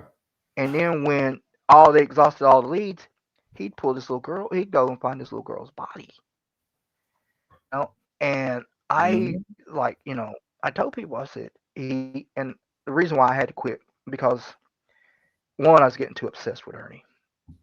Two, I perceived Ernie as a threat. Could I whoop Mm-hmm. Ernie? I'd dog stomp on Ernie. I perceive Ernie as a threat because of that. He could show up unannounced and you wouldn't know. Like he would know me, but I couldn't tell you what Ernie looks like to this day. Last time I seen Ernie was when I lived in Lexington, and he threatened to have the Lexington PD come to get me because I was making threats towards him. And that's the last time I talked to him. And I was like, well, bring him on down here. I'll be waiting for him. Well, But he's he, in I, Madison jail. he, to be honest, he does not need to be out in the general population of people in America No. because he's very, and people may look at him and say, oh, he's not dangerous. Ernie is very dangerous. Mm-hmm. Because he can play those psychological games with the best of them, and he's Yep. a natural born liar. Mm. Before I found out all this stuff, I was a huge Ernie mark. I was like, this Ernie Shell, man, and then I started reading how it started with the blue field hell. That's where it started. Mm-hmm. Because Eddie T sent Actually, me it this link. started before that, but No, this is how I got started with him. okay. And he sent me that. I watched it. I was like, you got to be kidding me. Because there were a few people on that show that I knew, like Juicy Jimmy, Juicy Jimmy, Knuckles, Mickey Knuckles. There were a few guys on that show, a few guys and girls I knew. So, and then I read the hockey mask thing. And then that's what turned me on Ernie. I'm like, bro, you're sitting for Ernie. And then then it started with Jimbo. And I'm going to be honest, a lot of people don't understand, but if there's anybody that's ever heard of the Hey Bert, Where's Ernie Facebook group that he often refers to, that we were all trying to kill him in this Facebook group, I started that Facebook group as a joke about Ernie Shells because when I first started following him, I saw him as a joke. Then when I started hearing all these women talk about all the things he had done to them and stuff, I was like, whoa, this dude is a sexual predator. Mm-hmm. And then the Eric Rush thing is what really got me. I was Oh like, my God. He give her a yeah, crush the Eric Rush. HIV too. Ernie could have had No, HIV all the way I back to think 1999. I think I think Eric Rush gave Ernie Shells HIV. I mean, I'm thinking that too, but I've got a friend that's Uh-huh. done so much investigating that we think that Ernie could have possibly had it back to 99. But Eric Rush giving it to him or There's Phil, okay. it could have been it's the people we don't even know of that he's found on Grinder Oh and yeah. loaded on their couch and let them power bottom him. But the whole thing that when you said that's how he was traveling across America, it makes sense because how somebody that has no job, no way of income other than face YouTube begging or online begging, but yet you see him, he be in Georgia, New York, Mm-hmm. Maryland, Missouri, Minnesota. It makes sense Yeah. because yeah, I mean it does make sense, and He's that's fun, and that Chris dude was just a rough. Like he was a very nice guy, but you could rough tell they was just a bunch of homosexuals in a meth house that didn't hardly have shit. a bunch And of I'm not knocking nobody. Facts are facts, but the so Chris dude, what you're saying is there's a bunch of pecker rangers in a meth house. yeah, and that equals HIV anyway. So that's how he's got it. He's been horny and he's been well. Okay, this is what happens. Okay, so Uh, like when the Kyle Rittenhouse shit happened. yeah, Well, how do you think he got up there? He got I on know. Grindr, he got on a dating app, probably Grinder, and he found somebody up there and he wanted, and he's like, I'm Yeah. a bounty hunter. I'm coming up here to cover Oh the yeah. Rittenhouse stuff. And then they're like, well, if you're gay, come on over. And then Ernie's got a place to stay, food. He'll hustle him out of some money. and then he'll wear his welcome out, and then on to the next one, and then Oh on yeah, to the next one.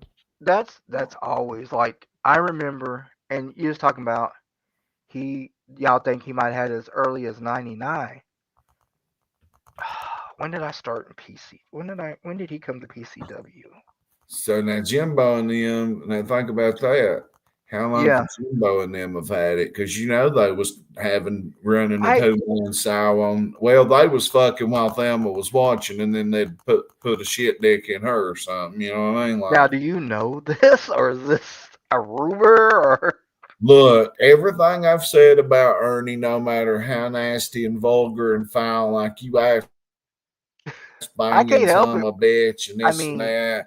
Everything I've said has been correct so far. Me and Ray Jones come I'm up with only laughing. HIV. I'm only laughing because a you make it so colorful and funny, but you can't deny the fact. I mean, when the last picture I seen of him, you could tell that there was something physically wrong with him. Because you know how people who lose a lot of weight, especially people who have AIDS, they get that Mhm. death look, like their eyes sink in the back of their head, and their skin seems to tighten up for a while on their face. You know, so Hey, yeah, Jason. and not only that, but he was looking pretty pale too. You know, and Ernie used to be as dark as me, Yeah. and like I could tell, you could just tell that he was not the same person. So I And when wonder he's how long he's let that run wild like that. I don't know, but he started getting them blood transfusions in early 2023 in Florida, or maybe it was before that. And then when he had that highway run in Tampa, Yeah. Florida, I had everybody from YouTube calling me to go get my sheriff, go get somebody from here to Oh, try to Sheriff track Grady. him down. Grady. Oh, That that dude's sheriff, a trip. I watch him all the time. bro. But The funniest thing I ever heard about Ernie, and he had the audacity to go live. He was at Sheriff Grady's office trying to get in, and this man only does things by appointment. Like if you want to see him, you got to call in advance. So I'm not talking about 1 or 2 days. You got to call months in advance to see this man. You know what I'm saying? I watch a lot of his shit on Yeah. YouTube. Oh, he's hilarious, bro. Every time I see one, I have to watch it. And he tried to go in there, and they was like, "No, you can't come in here." He's like, "Well, I know him." And they was like, "Who are you?" And he's like, "Ernie Shell." They's like, "Who are you?" You know, like that's what What I'm saying. He you lies so Do you much. even know that I interviewed Buff Bagwell for him on his channel? Did you? No, how is Buff Oh doing? my God. Is this Oh, before or after he lost his leg? this was recently. This was Oh, like so this is when he had his this leg cut was about off. 2 weeks before Ernie went to jail. Yeah, He so he had already been amputated. claimed that he was a cruiserweight champion in some little indie, I wouldn't even, a mud show, as Oh Jim yeah, yeah, yeah, some little outlaw mud show in Georgia, and he yeah. was battle roll, and Buff Bagwell hit him with a blockbuster, and he wanted to prove to everybody that he had wrestled and Uh, wrestled Buff Bagwell. Well, Buff Bagwell knows the mark, and Buff yeah. Bagwell got paid to come on his show. And Ernie was waiting on me to get on there and interview him, and I was just a little late, kind of on purpose. And there's something Uh, else I forget I was doing, yeah, and I had to come in, and I didn't need no script. I didn't have to Google write nothing down. You know me, yeah. and I did the whole interview for Ernie, and all Ernie wanted to do was chime in and keep trying to get Buff Yeah, to to plug yourself. Yeah. blockbuster and eliminated him from a battle roll in front of 45 people in a gym for a Okay. hot. First of all, you're Buff Bagwell is not going to do no show with 45 people. Like Jimbo had to pay him an arm and a leg to come and do PCW, and even then he didn't wrestle. He just did like a sign in Greek crap. I mean, I don't know who paid him to come on Ernie's show, but he come on there and I streamed it. It's on my streams. Just get it's probably I knowing Ernie, I'm willing to lay money down and say it's somebody Ernie knows that paid him for to do that. Had to be one of his sugar daddies or sugar Yeah, mamas or his because like, dude, cult, or I Ernie cult. yeah, I've been on like, I wrestled for quite some time, and Yeah. I've been on shows with, yeah. All right, good night, baby. Uh, I've been on like I've not been on the show, but I've been on shows with like Ricky Morton, Jimmy Valiant, Kid, Kid Cash, and you don't hear me talking about, hey, no, And he's I, yeah, I mean, and I not to toot my own horn, but I know Nick Dismore, I know Rob Conway, I know Doug Basham, you know, one of you my friends is an OVW glory day. original, okay? Right. A friend of mine, like, and one day I'll introduce you to him. His name is Vito Andretti. He's an OVW original.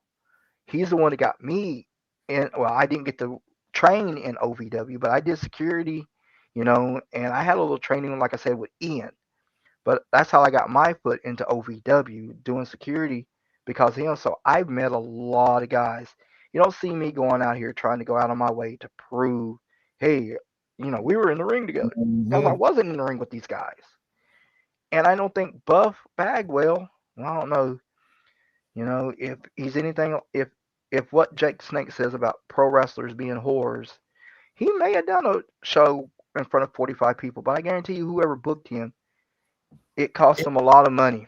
And if I was a promoter and I brought Buff Bagwell in, sure wouldn't have put him with Ernie. I'd put him with whoever the top guy was, if it wasn't me. Because a lot of times when you bring big names in, you don't put them with people like that. You put them with whoever your best worker is, and 9 times out of 10, it's the guy who's booking the shows. That's Yeah. your best worker. Like even when Jimbo brought people like Buddy Landell and Ricky Morton in, he worked them, or they worked themselves. They didn't come in and work somebody like Ernie Shell.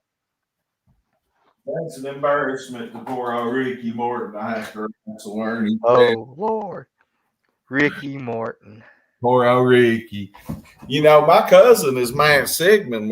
He was trained by Killer Kowalski, but Uh huh. he was bred under Ricky Morton and them. Oh Lord. All that East Tennessee crew. Yeah, I Shout bet out to the Heat Seekers, the I best. I They won the Heat the Seekers. NWA Crockett or was it the Crockett Cup? They won it one Yeah. year, I believe. Oh, I haven't watched NWA in a while, man. I really need to get on that. I was so high on NWA when it first came out, bro. Yeah, You I was. know, when they had all this, you know, Their and theme song was dope. yeah. I mean, I like the fact that, they are going on tour now, and they go in little places that, a lot of people don't go. I mean, I'd like to see it in, when was the last time I seen it in Johnson City, Tennessee in the 80s? I went to go 89. Went to watch an NWA show. The main event was Lex Luger versus Ric Flair for the NWA World Title. I got to see Ric Flair, Wow. Luger, the Road Warriors. I think were there. The Skyscrapers were there. Not Sid, but Mark Callis and Spivey. Spy. Yeah, bro. Well, I'm telling you, if I've yeah, thought for I've been thinking for months about doing just like a wrestling thing because of all the wrestling I've seen and stuff. yeah, I'm down. You hear what I'm talking about? Oh Hey, yeah, aliens, down south rap music, and I mean that's what it's UFO shit. It's the yeah, news, it's aliens, and it's down south rap. yeah. That's all my YouTube is. Oh, That's all I watch. I'm gonna get it started. I was working revamping one of my old YouTube pages, that So channels I got. But I'll let you know, man. But what was I gonna like? I've been watching like. Did you by any chance catch Sabu's last match?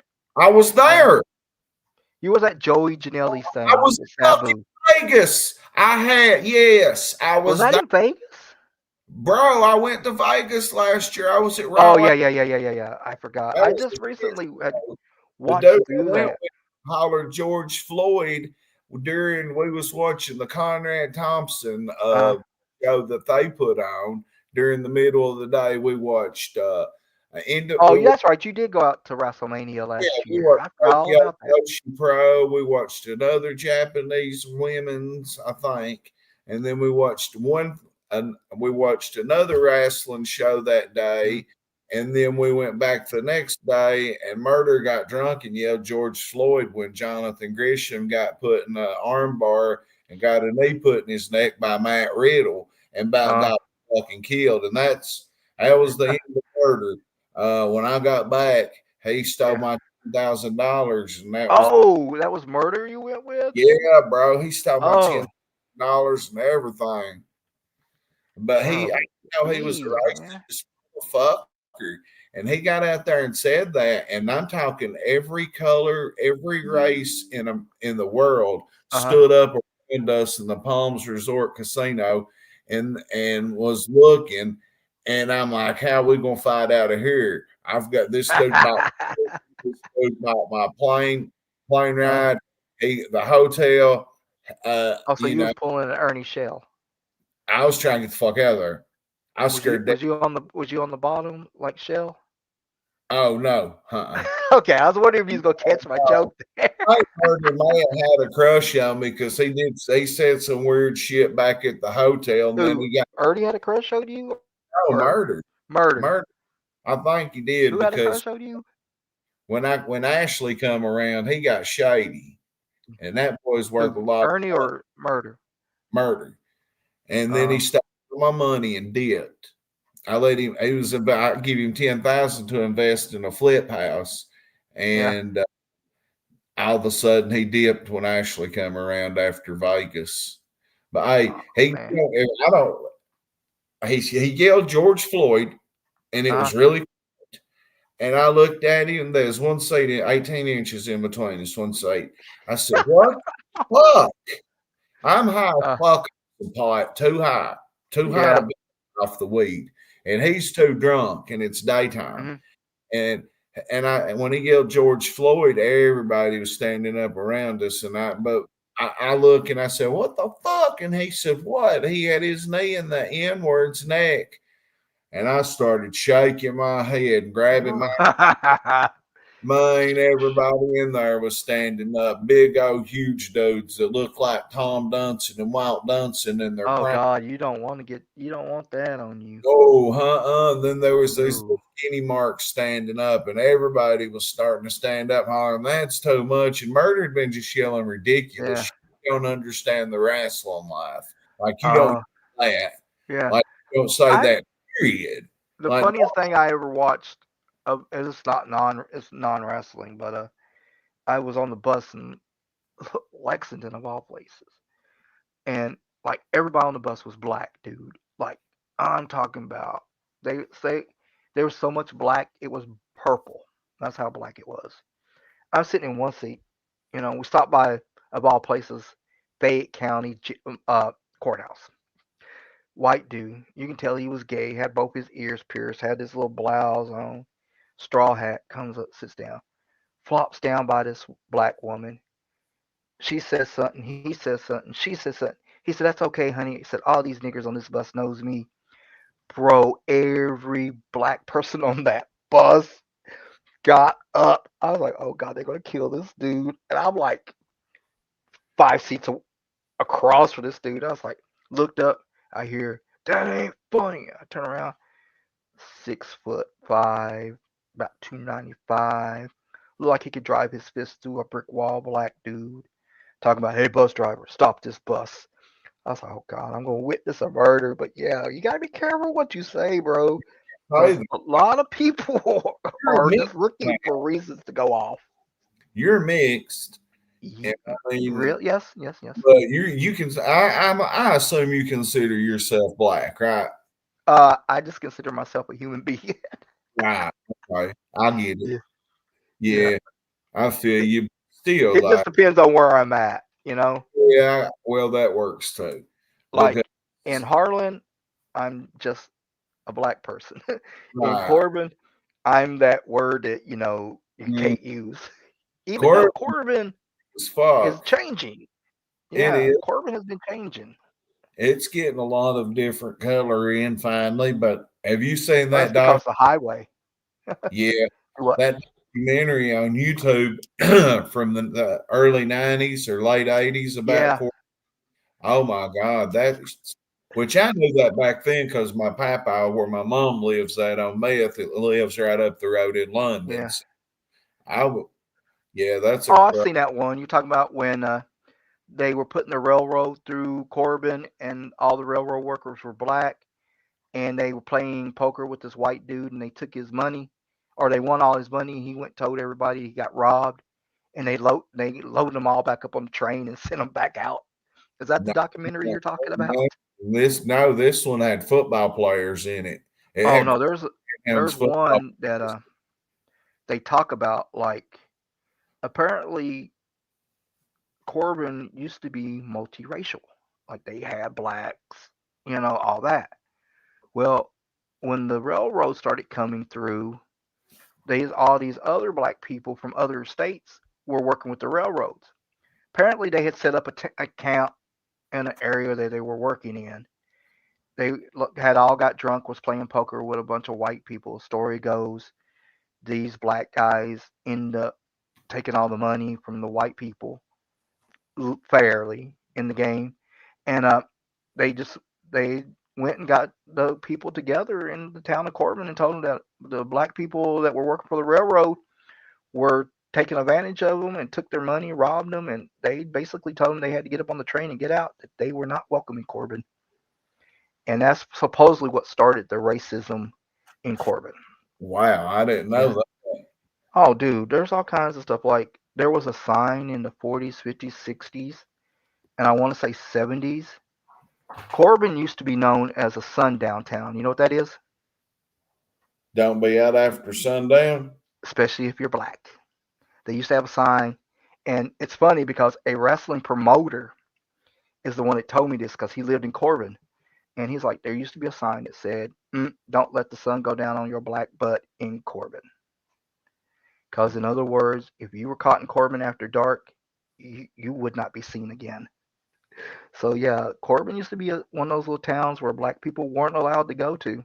Even Yeah. in the 80s and 90s, man, we still couldn't go down in there. Mm-hmm. I Yeah, but mean, you, go to you knew how it was. London wasn't as bad as Corbin. I did not realize, and I had been going to, I used to work for a promotion down in there in London, actually several. But I would always go and spend the weekends with this promoter called JT Funk. And man, I had cool, and I did not realize that Whitley County, London, and Corbin are all intertwined in one area, like Mm-hmm. just one spot where they all meet and intertwine with each other. Did not know that in London is like London and Whitley are basically part of Corbin, but there's like Everett's in Cumberland are. They're in the Corbin district, but they're separate from Corbin. But they're Yeah. they're they're supposed to be considered part of Corbin or the Corbin City District or something like that. Well, Pikeville was the most growingest place in it. Pikeville is huge.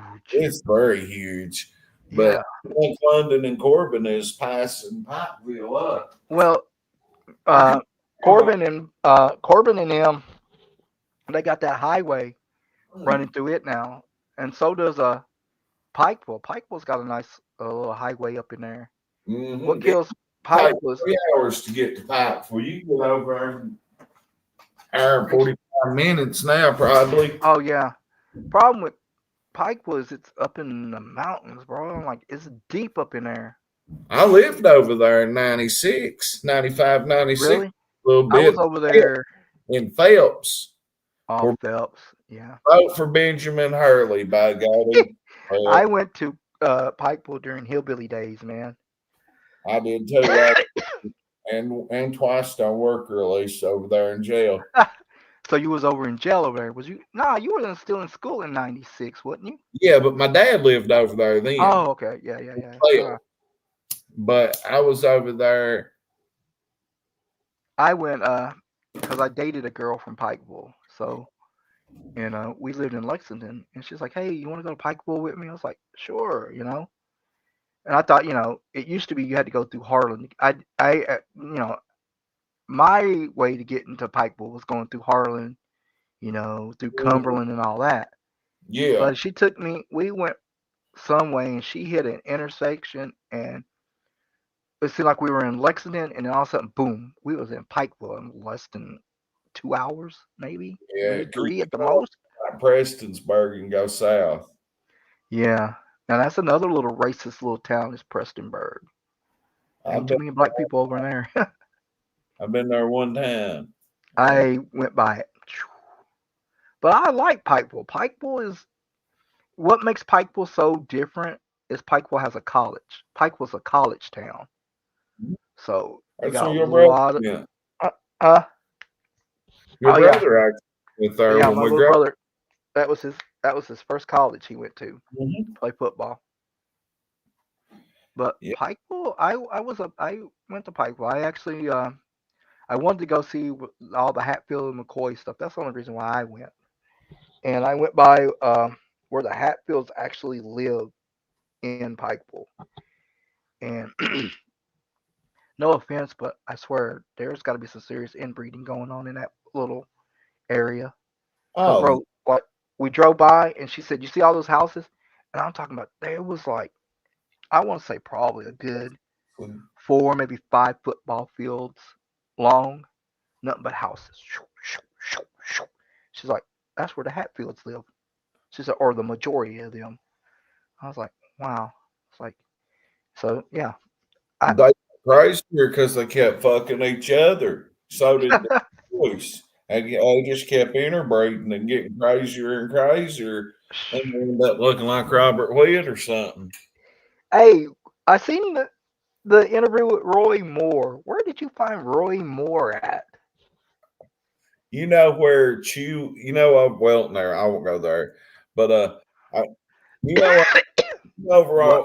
over on Bailey Hill where Kelvin lives. Yeah, my uncle. Yeah. Yeah, he Yeah. lived in that white big apartment building right beside Kelvin. Oh, where Josephine Holt used to live. And she just passed away, I bro. saw that, bro.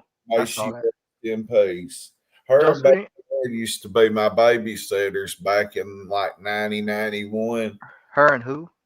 Betty Ann, her friend Betty Ann. Oh, Betty. Yes, Chelsea, I seen all that stuff. At first, them cops whooped that autistic kid's ass in London, and then in the second I'm video, sorry. he was real nice to him and did everything the right way. That corruption in London is horrible. Yeah, I seen that. I was like, I seen where Don, of all people, Yes, Don he's Estep. really. Why? Why is he down there stirring the pot? Who? Don Estep. He used to be the librarian at Harlan High School. Mr. Estep. Yeah. He's in London? Yes, that's him. Don Estep. That's Mr. Estep. Ah, be damned. Yes, that is Mr. Estep from the librarian from the school. He used to be off in the library all the time when there wasn't nobody in there or people be in there. He'd be slow stroking on top. And when it was real quiet, he'd put up on slow stroke. Yeah, he's down there in London covering all that, bro, calling out the mayor and calling out all the corruption. I'm like, bro, do you not watch some of these documentaries about small town crime? London is notorious for that stuff, bro. What they did to Doug Harless. But before I go any farther, shout Mm. out all my cop fans in London.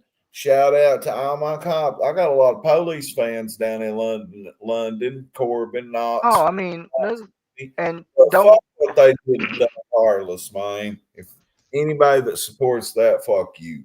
what happened? Like you got to fill me in. You got to realize I'm 7, 8, almost 8, 9 hours away. I live in Waukegan, Illinois now, so 'Twas the I night before Christmas of 2024, and John and the sheriff's nephew's weed eater got stowed, or grandsons, or whatever. uh huh. And they Oh, you know Brad Hickey, Chelsea. There, I grew up with Brad. Brad's birthday's he's 4 days older than me. And Glenn and John and all of them, their mom and their Glenn Hickey.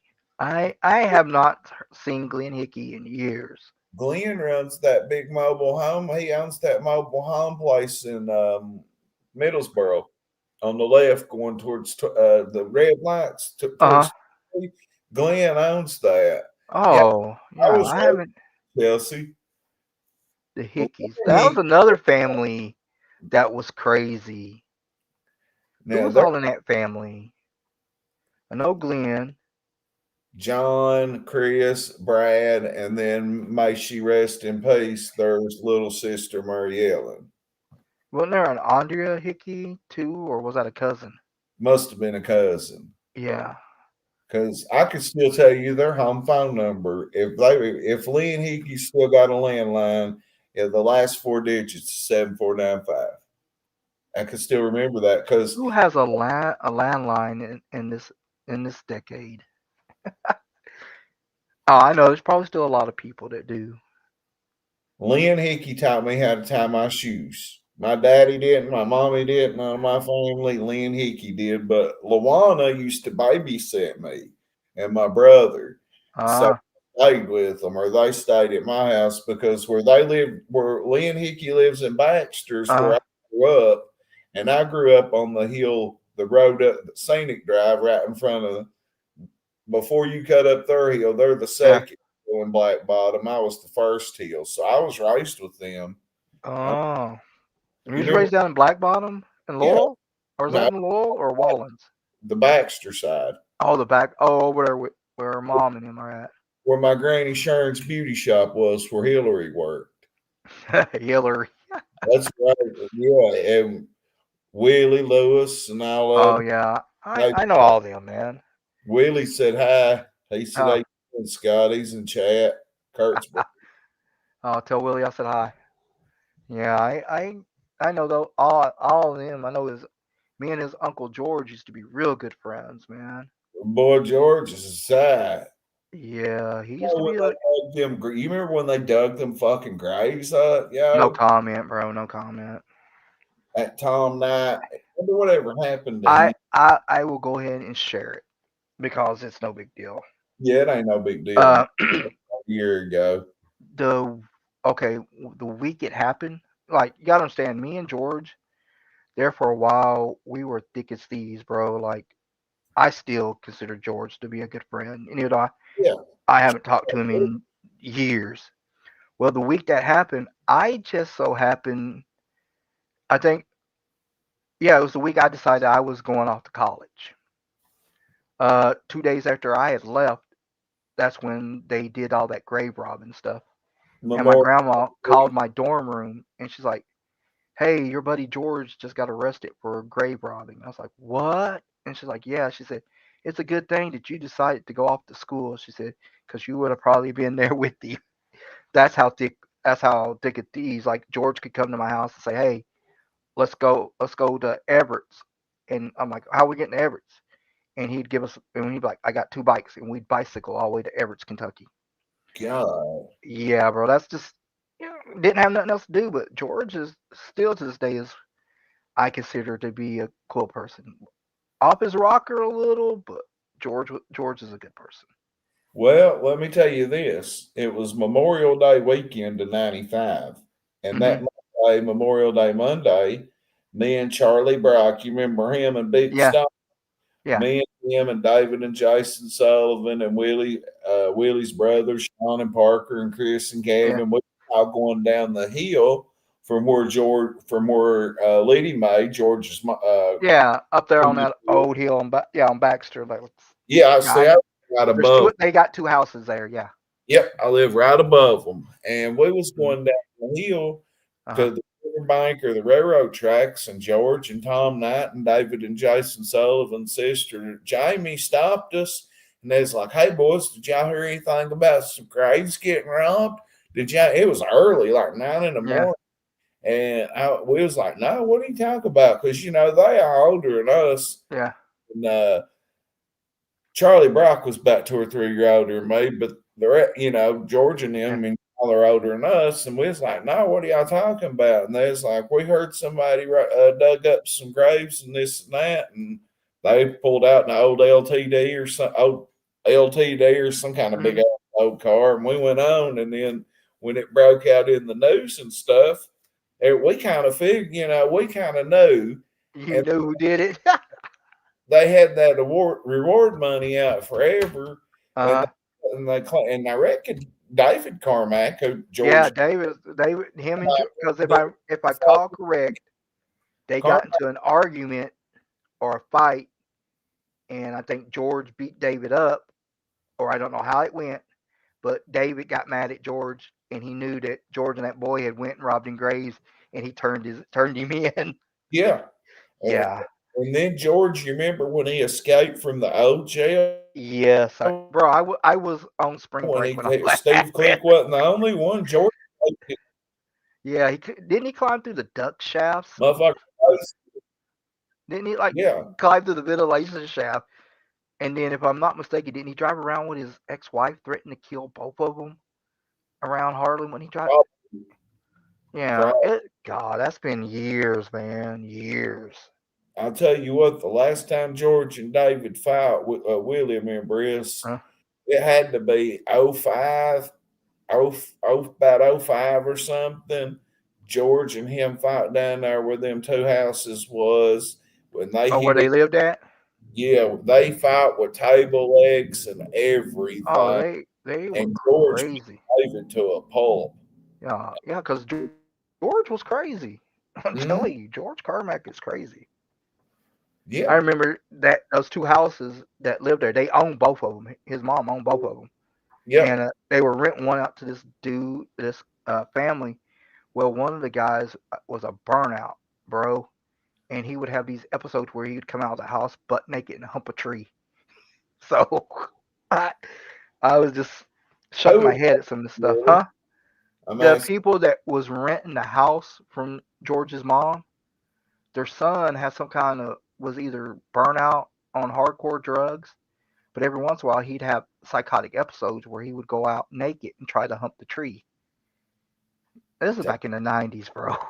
Yeah, I mean, I lived right above them in the '90s. I'm trying to I don't remember. know who it was. I just remember George telling me about that. Said, "Oh, dude came out one time.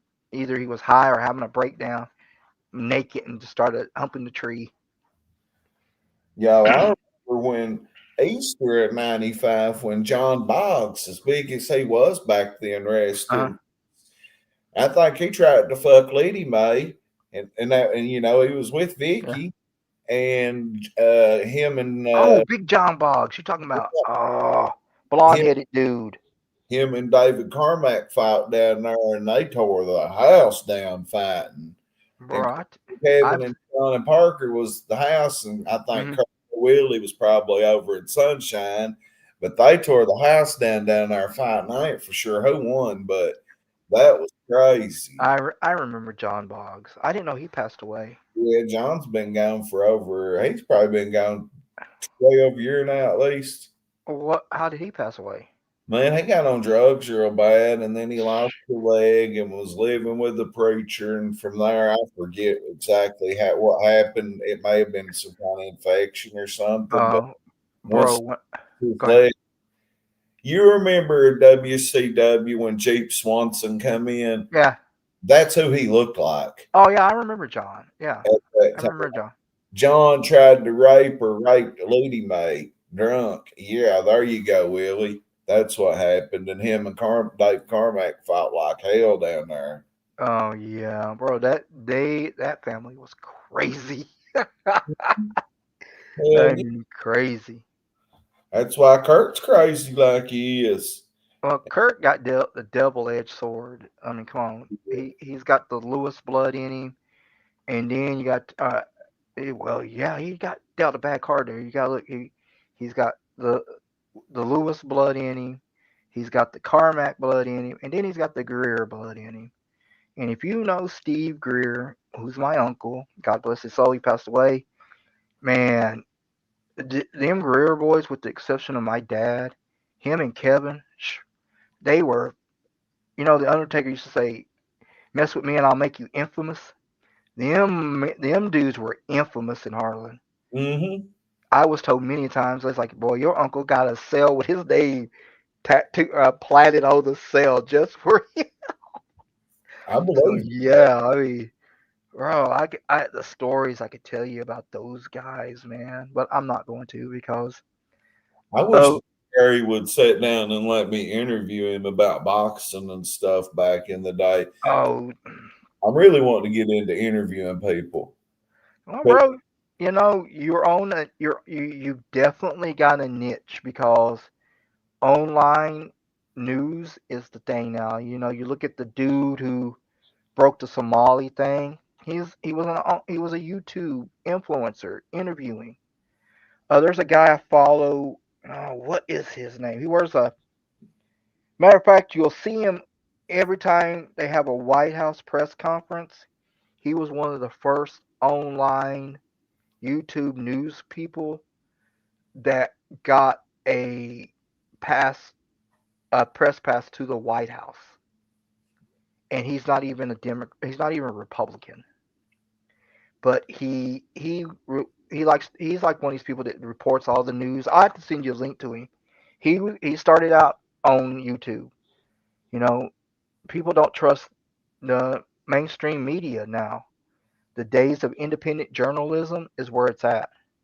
mm-hmm. I like some of the stuff. Like I ain't gonna lie, bro. Some of the stuff you be talking, and you'll post it on Facebook, and I'll be like, I don't want to click on this, and my girlfriend will be like, why? I said it's Bradley. I said, she's like, what's wrong? I said, either one thing, I'm either gonna laugh or I'm gonna be like, he's got a point, you know. And sometimes, I laugh, and then sometimes I just shake my head, like your mom thing. I just couldn't. Was like, God, like I just She had to shake my head about that, bro. in the basement smoking meth, listening to the Death Row Records catalog, watching right now in the bushes. Who, your mom? Yeah, she's Oh, like, bro, I remember I did a 6 month stint where I smoked meth or I snorted it. And actually, believe it or not, had a meth head tell me when I was doing it that snorting meth is safer than smoking it oh, definitely. I never because thought it, but I snorted it and smoked it like nine yeah, times. 9 times is it my whole life. But I went on a 6 month bend and it was crazy because I lived in a trap house. A lot of people don't know this, but I lived in a trap house. Matter of fact, my best friend, he's alive now, still alive, OD'd in my bed. wow. We were both passed out, and I had the thing for neurotins. I love crushing neurotins and snorting them. I don't do it no more. Snorting them? Yeah, bro, you crushing things up, snorting them, get Oh, you high. The only thing is the drip yeah. after the drip. I I can't stand snorted that drip. That on drip kills me. a ugh. Do I? You I smoke snorted neurotin? and that was it. But I've ate 100 800s in one day. Well, no, I think I snorted like 4 800s in one day. I used to have a bad like.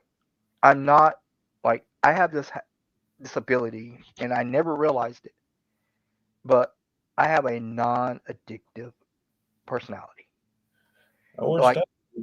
like what I'm saying is I can go on like the meth. I went on a meth binge for 6 months, bro. And then one day, you know how I quit?